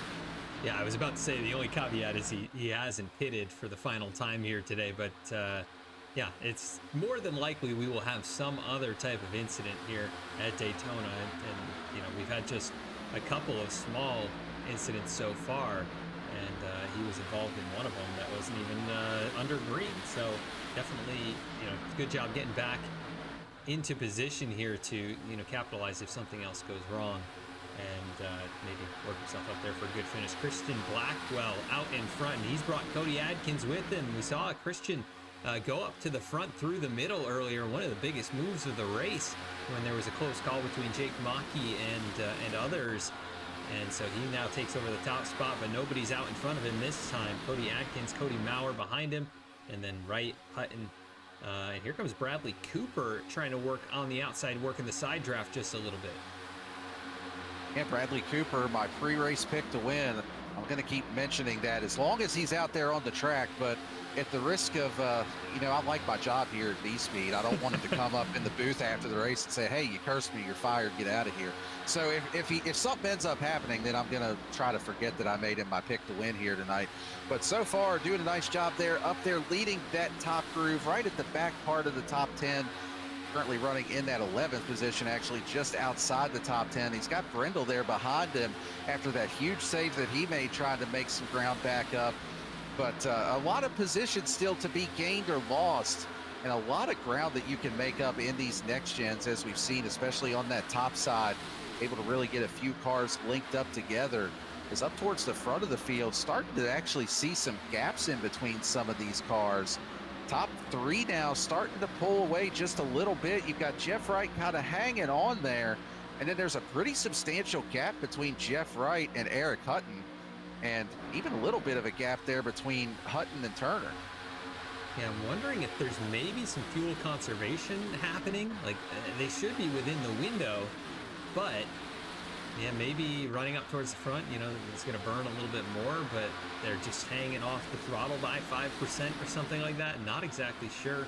Maybe just trying to avoid contact and getting any kind of damage if things start to check up. But they do close in very quickly right now, as right back nose to tail. So maybe that theory's out the window. But pretty much single file amongst the top 20 or so at this point. Well, you do, and you do make a good point with that, because it was right on the outer edge of that fuel window when that caution, or when they hit pit road under that caution. So especially if you're up there leading the line, you're burning more fuel compared to those that are back a little bit further in the draft. Like Christian Blackwell right now, he's definitely got more throttle in it than everybody else, because he's the one that is punching the hole in the air. He's the one leading the train. And even just looking through our timing and scoring, there were a handful of drivers that did come down with 1 to go and top off on fuel. That was Noah Michalski, Bradley Cooper was another one, Dennis Faircloth, Chris Samar, Jake Maki, and Keith Mayato. They all came down with 1 to go and did top off the fuel tank. So a few of these drivers may be banking on not everybody can make it, especially if you're up there running at the front of this pack. Or maybe even banking on, if we get a late caution that puts us into a green-white checkers situation, maybe some of those drivers that came down and topped off will be able to stay out on a late race caution, whereas the rest of the field may have to come down and get more fuel. Yeah, very, very possible that all of those things could be true. As the 03 of Michalski, look at this big run with Bradley Cooper. They finally worked their way to the front, giving them a huge shove around the top side. They should both be able to clear, and they will, by a car length at least, as the inside now starts to close back in. And there's Dennis Faircloth return to his spot back here at the front of the field. And Thomas Brendel, who was just in about 12th and then fell back outside the top 20, he's now up to 7th. So things are just shaking up so quickly here at Daytona with 20 laps to go this time by. Yeah, that third car in line on the outside is the 2 of Michael Jones. We talked about him up front leading earlier. Went a lap down during the pit cycle, but still up there showing a lot of speed, able to help other drivers out, get up to the front, and currently in that free pass position. The 00, though, that is directly behind him of Braxton DeWeese. We talked about that, the race within the race. You've got the battle for the free pass. You've got the battle for position going on. That is the battle for the free pass, and DeWeese actually puts it 3 wide in the middle. He's trying to get ahead of the 2 of Michael Jones. He knows that he needs to get that position if he's going to get a lap back should the caution come out, and they are going for it right now. Side draft and maybe even a little bit of door banging here through the tri-oval. They are still 3 wide. Brendel directly ahead of them. We'll see who he falls in front of and gives a little bit of extra draft to. It looks like Jones maybe. Not quite, though, able to hang on to that position.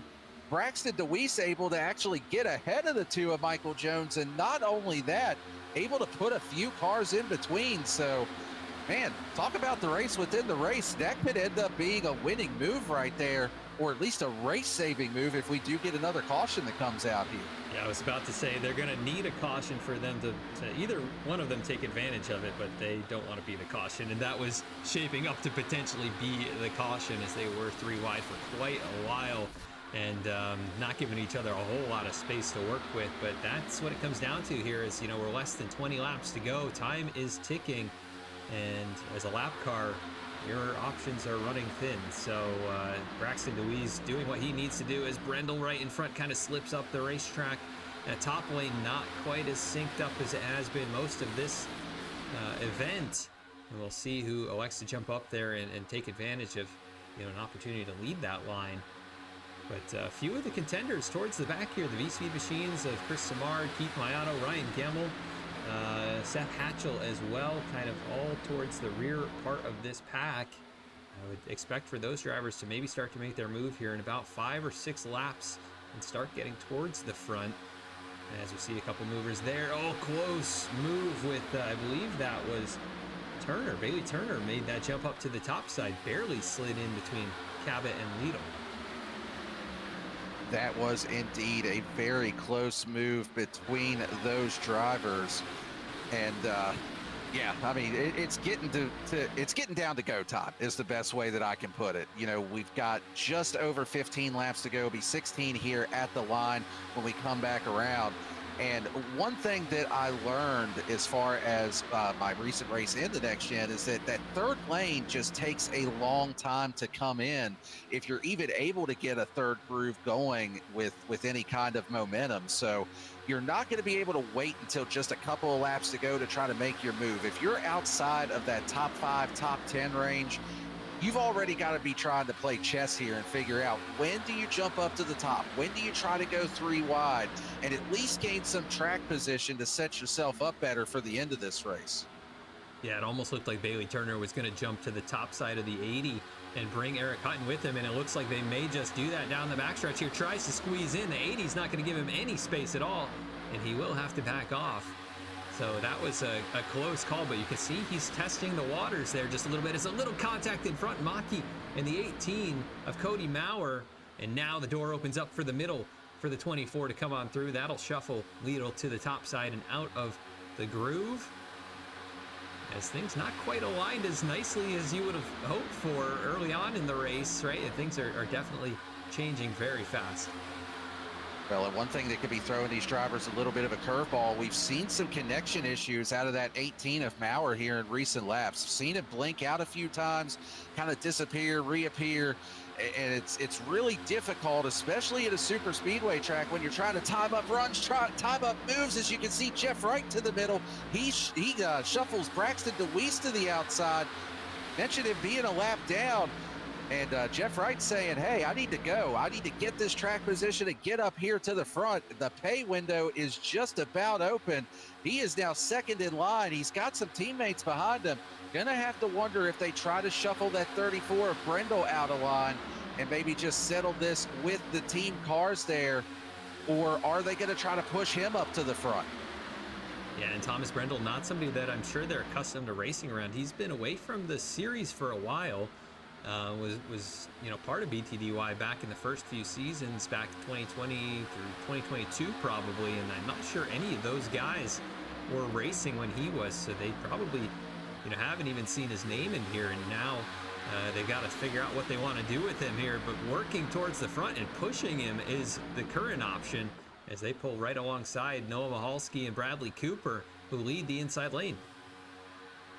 Yeah, and sometimes you get to the end of these races and it's just a matter of your friends or where you find them. Right now, they are doing a good job pushing that 34 up towards the front as we hit lap number 88 here. Brendel now side by side with Bradley Cooper, second car in line on the bottom lane. And I love what Jeff Wright is doing here as that second car in line. He's given that shove to the 34 of Brendel all the way until they get into that corner entry. He backs off, backs up to the 24 of Bailey Turner, who pushes him back to the 34, and they can generate this huge run down the straightaway. If you're working with somebody you've never really worked with a whole lot, that's the way to do it. Brendel clears to the bottom, but that is going to open the door for the teammates in the first 4 cars on that high side to try to take advantage. Put Bailey Turner now, or I'm sorry, Jeff Wright now into the lead. Bailey Turner now trying to take the lead on the outside as Wright drops to the bottom, but the rest of the team stays up top. Wow, yeah, and closing in on 10 laps to go. These guys are gonna have to figure it out amongst themselves as well. You know, they're working together. In about 5 laps time, things are going to start to their strategy is going to change a little bit. They're going to start fighting for themselves, and they're already seeming to do that just a little bit. I mean, Wright gets shuffled back to 4th in line that quickly, and now it's Ray Massey and Eric Hutton, who's kind of part of that group as well. So those guys, you know, we'll see if Hutton is able to push the 23. If he wants to get up there to the front, he's going to have to do that.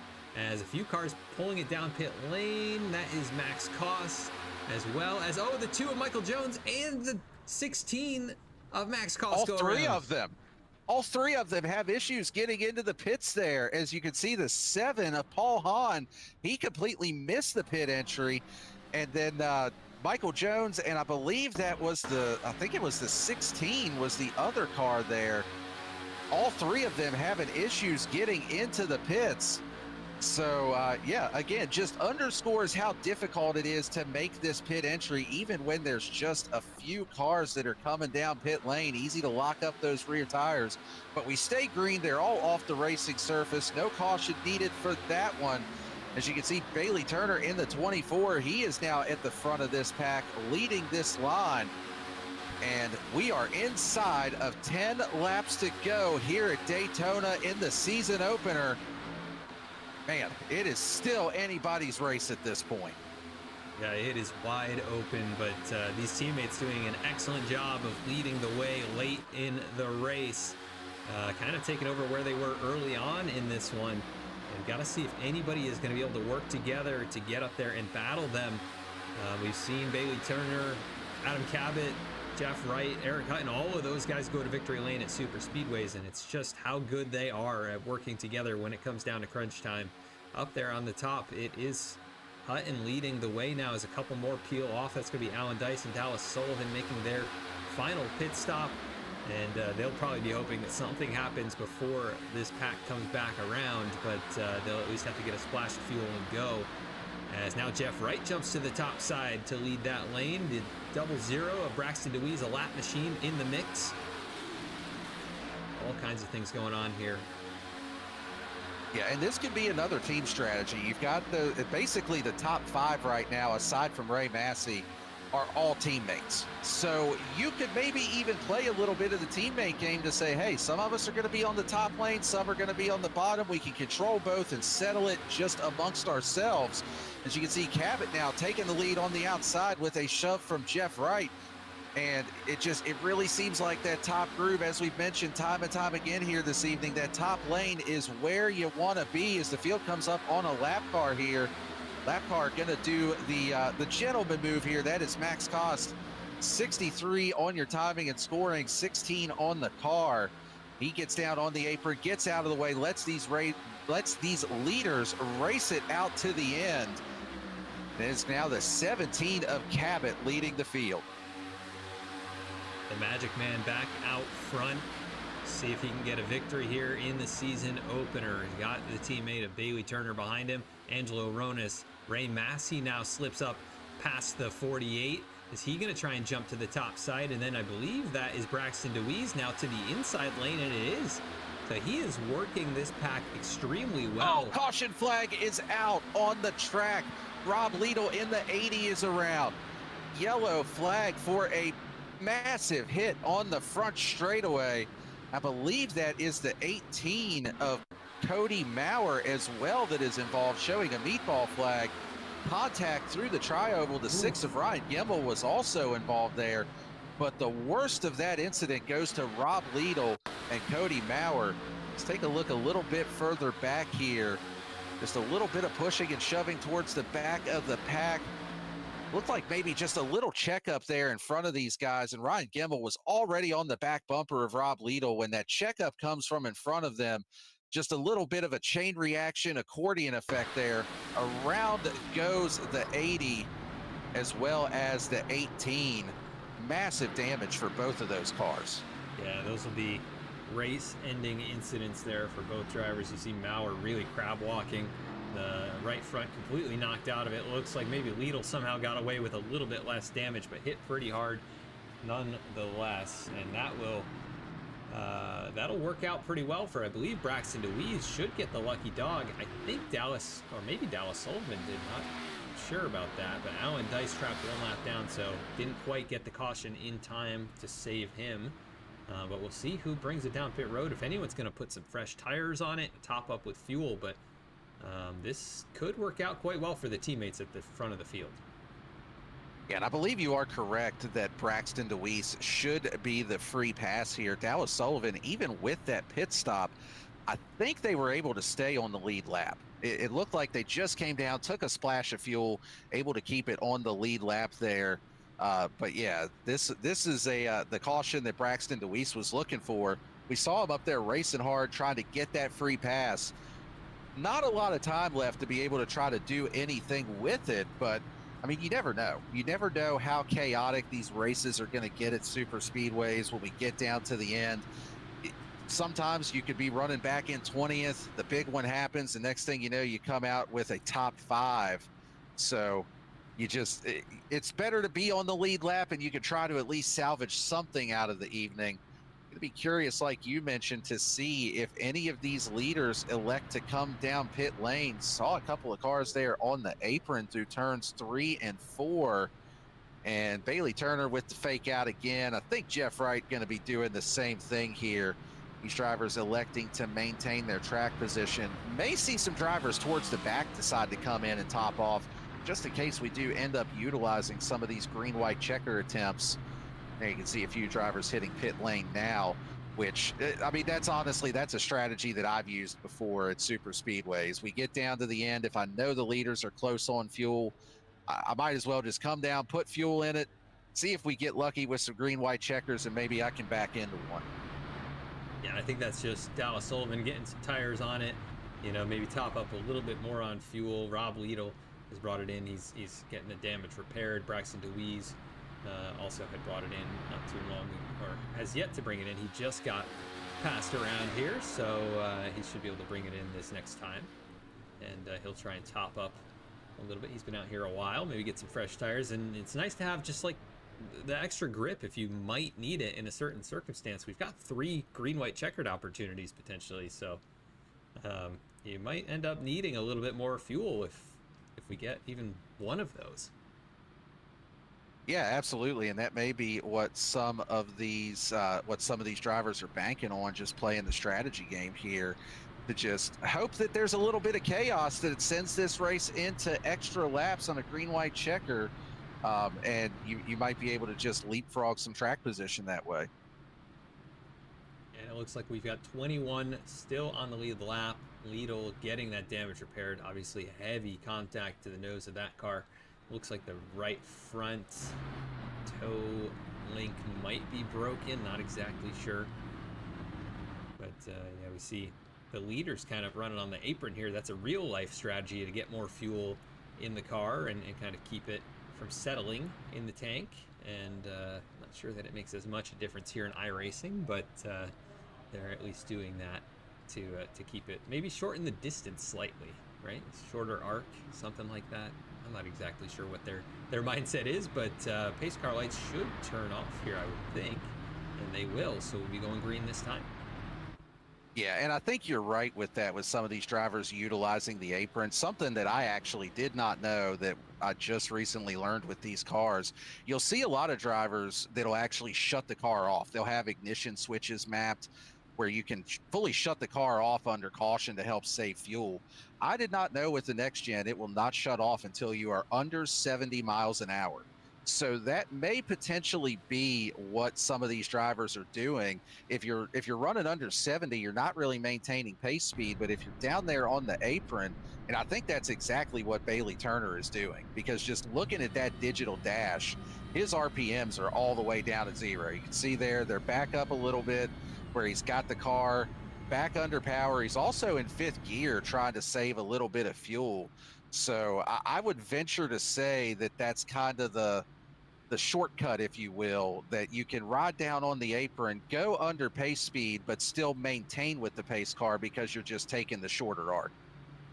Yeah, and you could see actually looking at his speed telemetry, right? He was going about 66 miles an hour, and a lot of the rest of this field going just above 70. So, yeah, trying to conserve that way, and yeah, it looks like that is what he's trying to do. He's actually jumped out in front here. Hey, I like it. You got to use every tool in the tool belt when you get down to the end of these things. And there's a reason why Bailey Turner has won championships, won so many races. He knows all the tricks of the trade like that, just little things that you learn and you pick up over time here on iRacing that can help make the difference between a win and potentially having to stop again for fuel. But all that fuel talk is getting ready to go out the window. We are going to have 3 laps to go to determine the winner here in the FloridaSkinDoctor.com 250 to kick off the season. Green flag is in the air. We are back underway. Big jump there for Cabot on the outside lane. Maybe a little bit of a teammate restart between he and Bailey Turner as they get linked up nose to tail. Also got Angelo Ronas there in that bottom groove, as well as Jeff Wright, all teammates, leaving Ray Massey up on the top side, hung out the drive. Yeah, that was an interesting restart. It looked like a few cars kind of got clumped up further back, and then maybe a little bit of a checkup that cost a few of these guys time. But now everybody pretty well synced up, and Cabot is going to be your race leader. Going to be coming back to 2 laps to go. Jeff Wright controlling the outside lane. It's going to be tough to make progress against those two. But here comes Keith Mayato down low. Jake Maki right in the middle of all this. He just got the lucky dog not too long ago. And here he is, Cody Adkins right there in the middle of all this. And we've got Noah Mahalski, who I believe is looking for his first career win in BTDY in the Cup cars. And he's right here knocking on the door. 2 laps to go. I believe you would be correct on that with Mahalski. We've got 2 laps to go. Will we get back around to take the white flag and make the race official? 2 by 2 the whole way through the field. Cabot leading the bottom line. Jeff Wright leading the top line with the push from Mahalski. There is Bradley Cooper, 3rd car in line on the top side. But you got teammates, 4 of them lined up on the bottom all together. Coming off of turn number 4.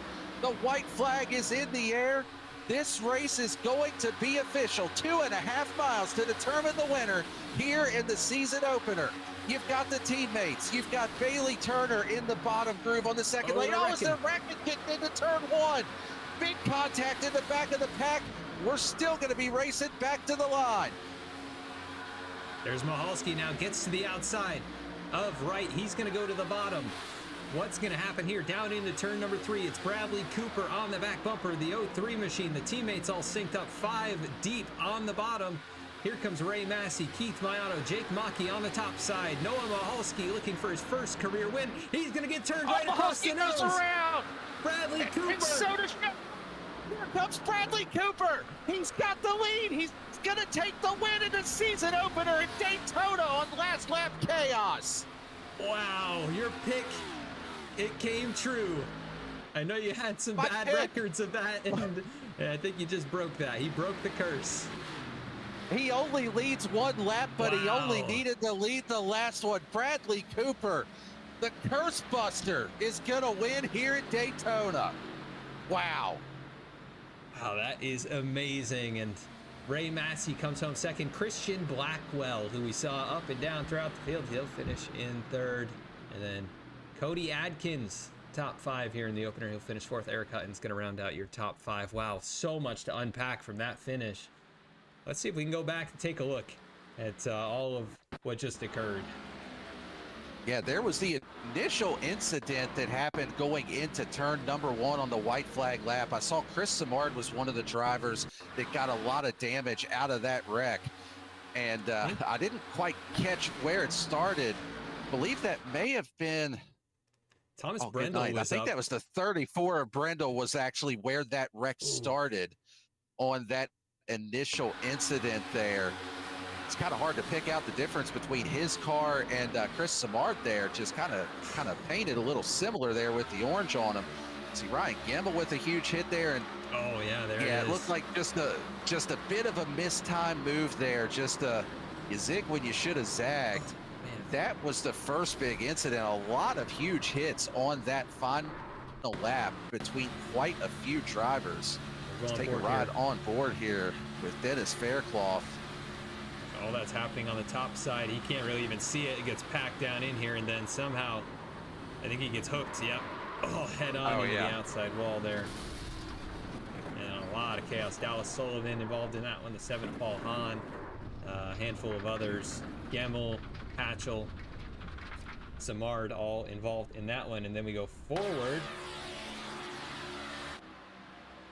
And it looks like Mahalski got turned off the nose of Bradley Cooper. And that is what happened. Across the nose of Jeff Wright. It slows that whole inside lane down. Wright gets turned back up into Ray Massey, who somehow still emerges and finishes in that second spot. And then Bailey Turner gets tagged and then more as well. Contact. Yeah, huge hits for a lot of these drivers. Keith Mayato able to sort of get through this a little bit. No, maybe not. They're all sideways coming across the start-finish line. And yeah, that's a big cluster there of drivers to finish this one. Yeah, that was a messy finish, but as much as I hate to say it, that is kind of a typical Daytona finish in a lot of ways.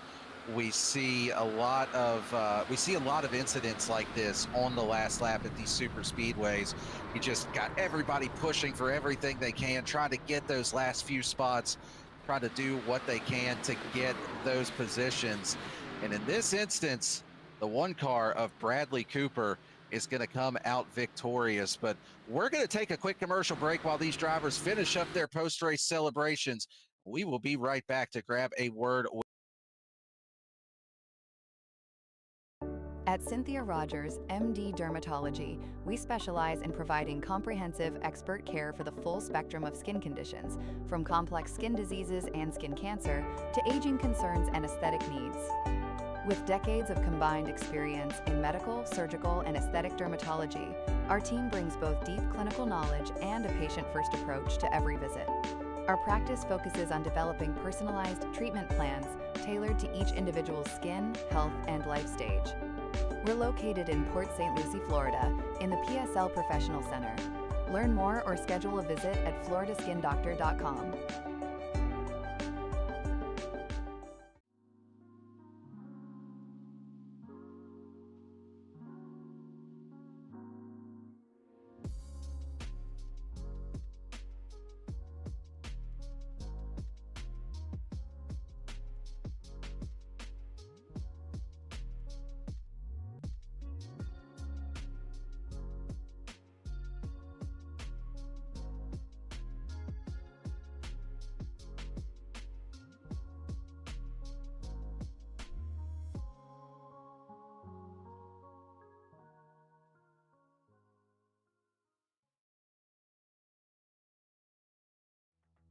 Steel Graphics and Designs creates custom racing wraps and logos built for the real world and iRacing.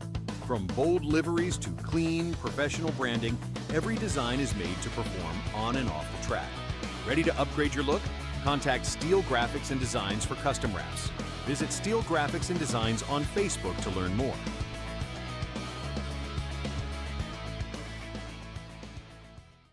Backed by 70 years of experience, Duncan Water Systems specializes in commercial and residential water system testing, design, installation, and maintenance. Our mission at Duncan Water Systems is to provide high-quality water solutions to every customer. We pride ourselves on being responsive, honest, and customer-oriented. Our priority is safer water for you and your family. Contact us via call, text, email, or visit us at duncanwatersystems.com.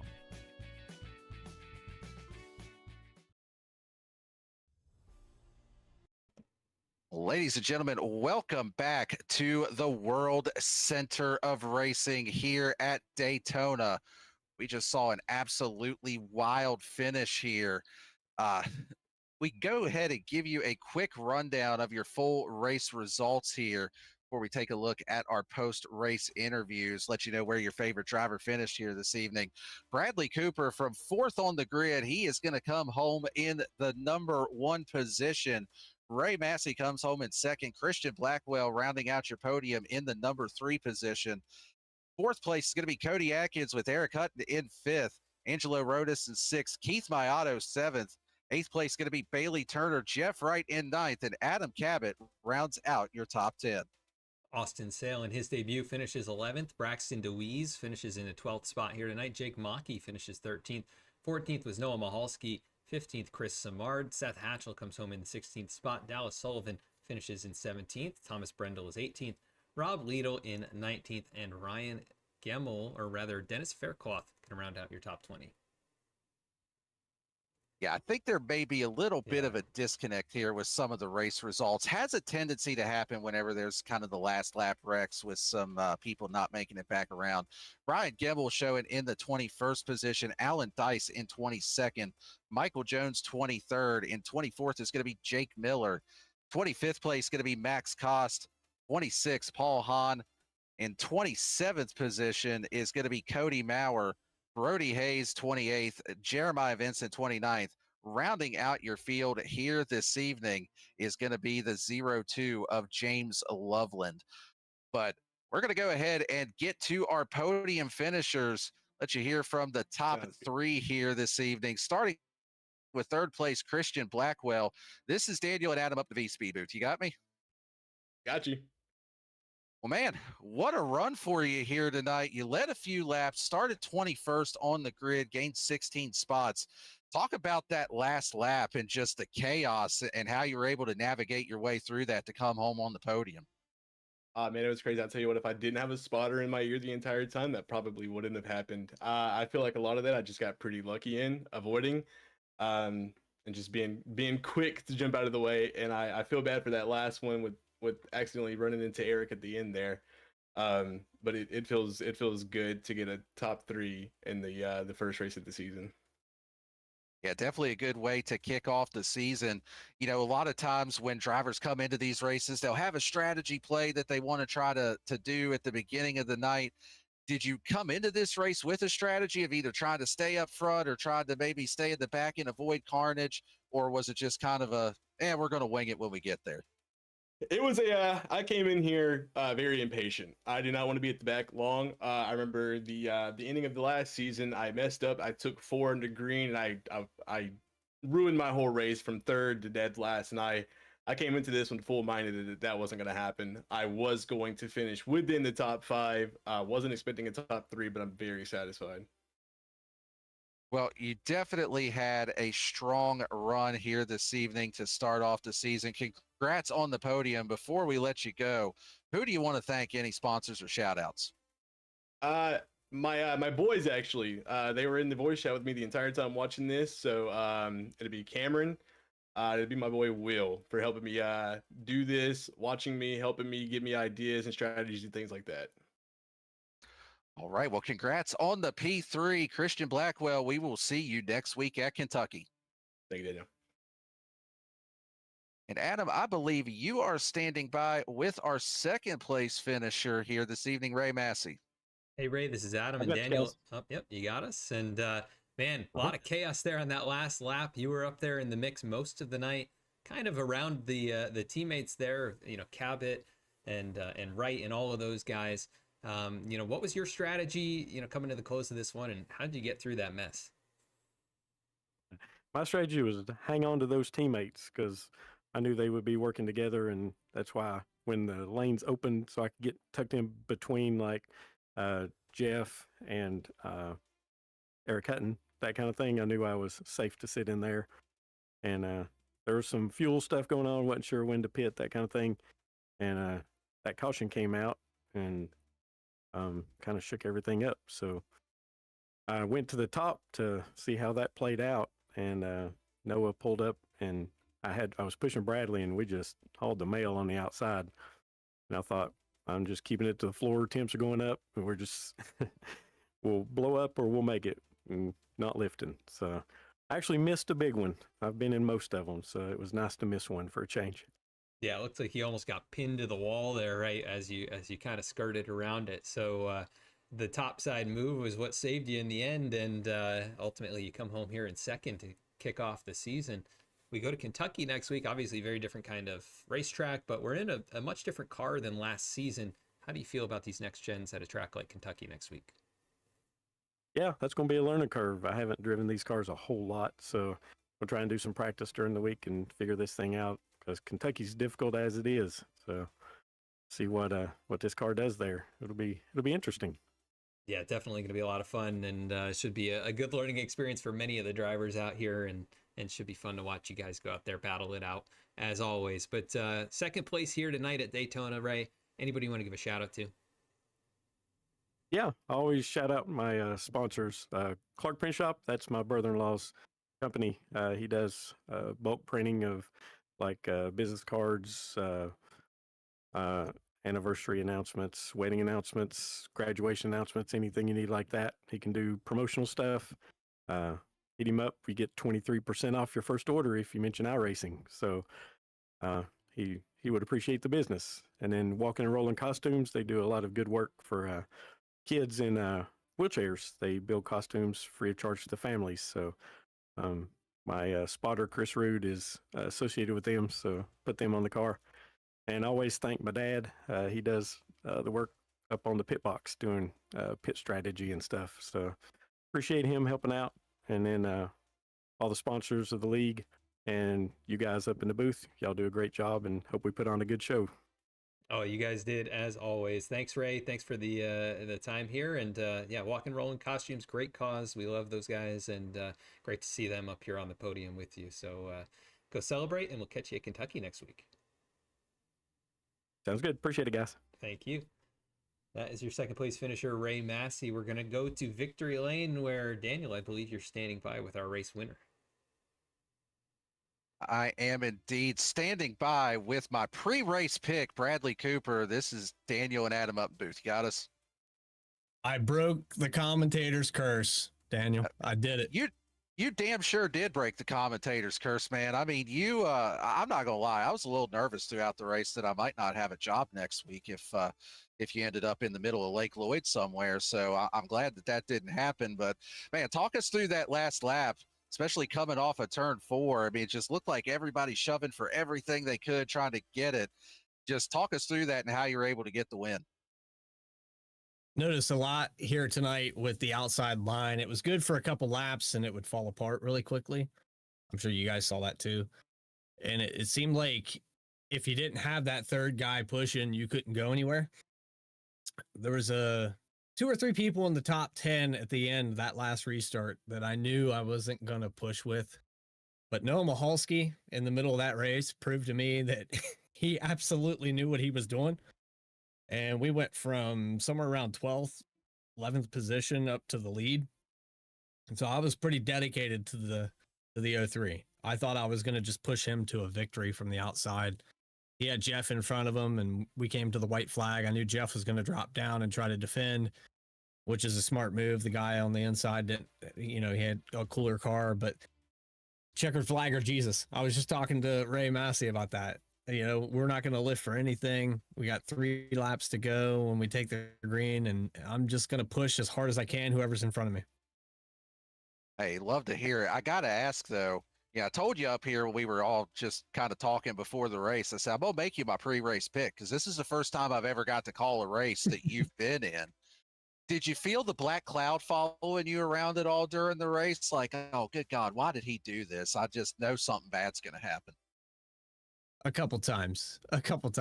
Daniel, you saw it. I went from, up in the top 5 and then just shuffled back and back and back. The first half of the race fell all the way back to like 17th. And I was just like, man, I'm going to get buried in this field and I'm not going to be able to make any moves. So I started playing the outside and trying to work different lines. And there was never a point where I felt confident enough to go up there and like lead the race, but I knew I could push people up there and at least give myself a chance to be there at the end. It's plate racing. That's just how it is. And with the new draft package, it feels like this car is just flying a kite sometimes. Like you have a parachute on the back of it. It's very frustrating because you can't go anywhere. So yeah, that maybe that's what that parachute was that cloud looming behind me the whole time. I don't know. I felt like I was heavy, you know? Well, you did a great job. You brought home the win. Maybe now the curse is officially lifted. I ain't going to hold my breath, but maybe it is. But for one race at least, you led the most important lap. You only needed to lead one. Congrats on the win. Before we let you go, as I hear the beer crack open in the background, before we let you go, who you want to thank for it? Well, I would like to thank everybody first and foremost at VSPEED and BTDY. VSPEED, BTDY is where it all started for me and for Adam and a lot of people.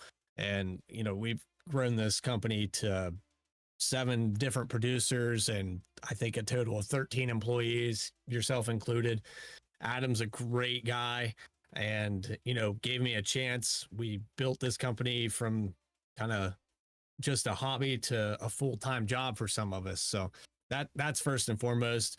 Then you got all the sponsors here, and I know that Alan Dice has been sponsoring here, and Dallas Sullivan, and there's a lot of different people that have been a part of this.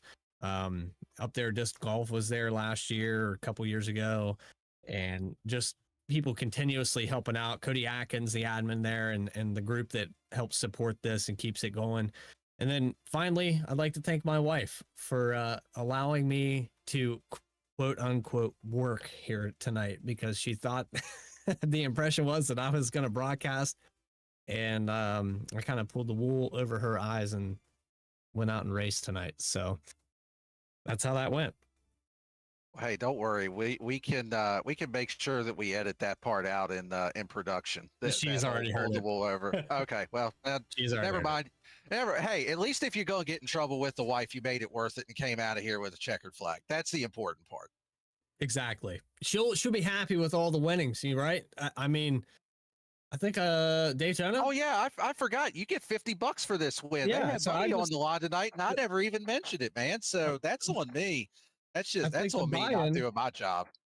The buy-in just came back. So you know what? I feel pretty good about this whole situation. Yeah, crack open another beer, man. You got $50 to pay for another case. Go for it, brother. Appreciate you guys. Thank you very much. Congrats on the win again, Bradley. We'll see you. First VSPEED broadcasted win. That's all I got to say. All right. Hey, there you go. Congrats, Bradley. We'll catch you next week at Kentucky. He is a happy man, that is for sure. And he is indeed. I don't blame him. I mean, what a way to get a victory. And he was right up there in position, right? It wasn't really a fluke. I mean, I had to push, the 03 a little bit out of the way, but I mean, they worked together so well throughout that race, especially the closing moments. What a win for him. Excited to see, if he's going to, I think he's going to run the whole season as well. So hopefully, we get some good Bradley Cooper moments here throughout the rest of the season. But yeah, great to call one with you here and see one of our guys in victory lane. Doesn't happen all that often. And what a way to kick off the season here at Daytona. I feel like he's got to come back and run the full season now, even if he wasn't planning to. His first time with a win here on a VSPEED broadcasted race, and I'm in the booth, so I must be the good luck charm here. So I'll go ahead and take credit for that one. But yeah, what a great way to kick off the season. What an amazing race. Exactly what this BTDY series has become known for. Appreciate FloridaSkinDoctor.com coming on board to be the title sponsor of this series and the title sponsor of our race here this evening. None of this possible without their help and support with what we're doing over here. But folks, that is going to do it for our coverage here this evening. So on behalf of all the admins here at BTDY, for everybody at VSPEED, including Bradley Cooper, Morgan Cook, Eddie Smith, you, Adam Baker, up here in the booth with me this evening, co-commentating. My name is Daniel Cunningham. We have got a new season of BTDY underway, and it kicked off with a bang here this evening. Join us next week, same time, same place, as we head to the Bluegrass State. We're going racing at Kentucky Motor Speedway.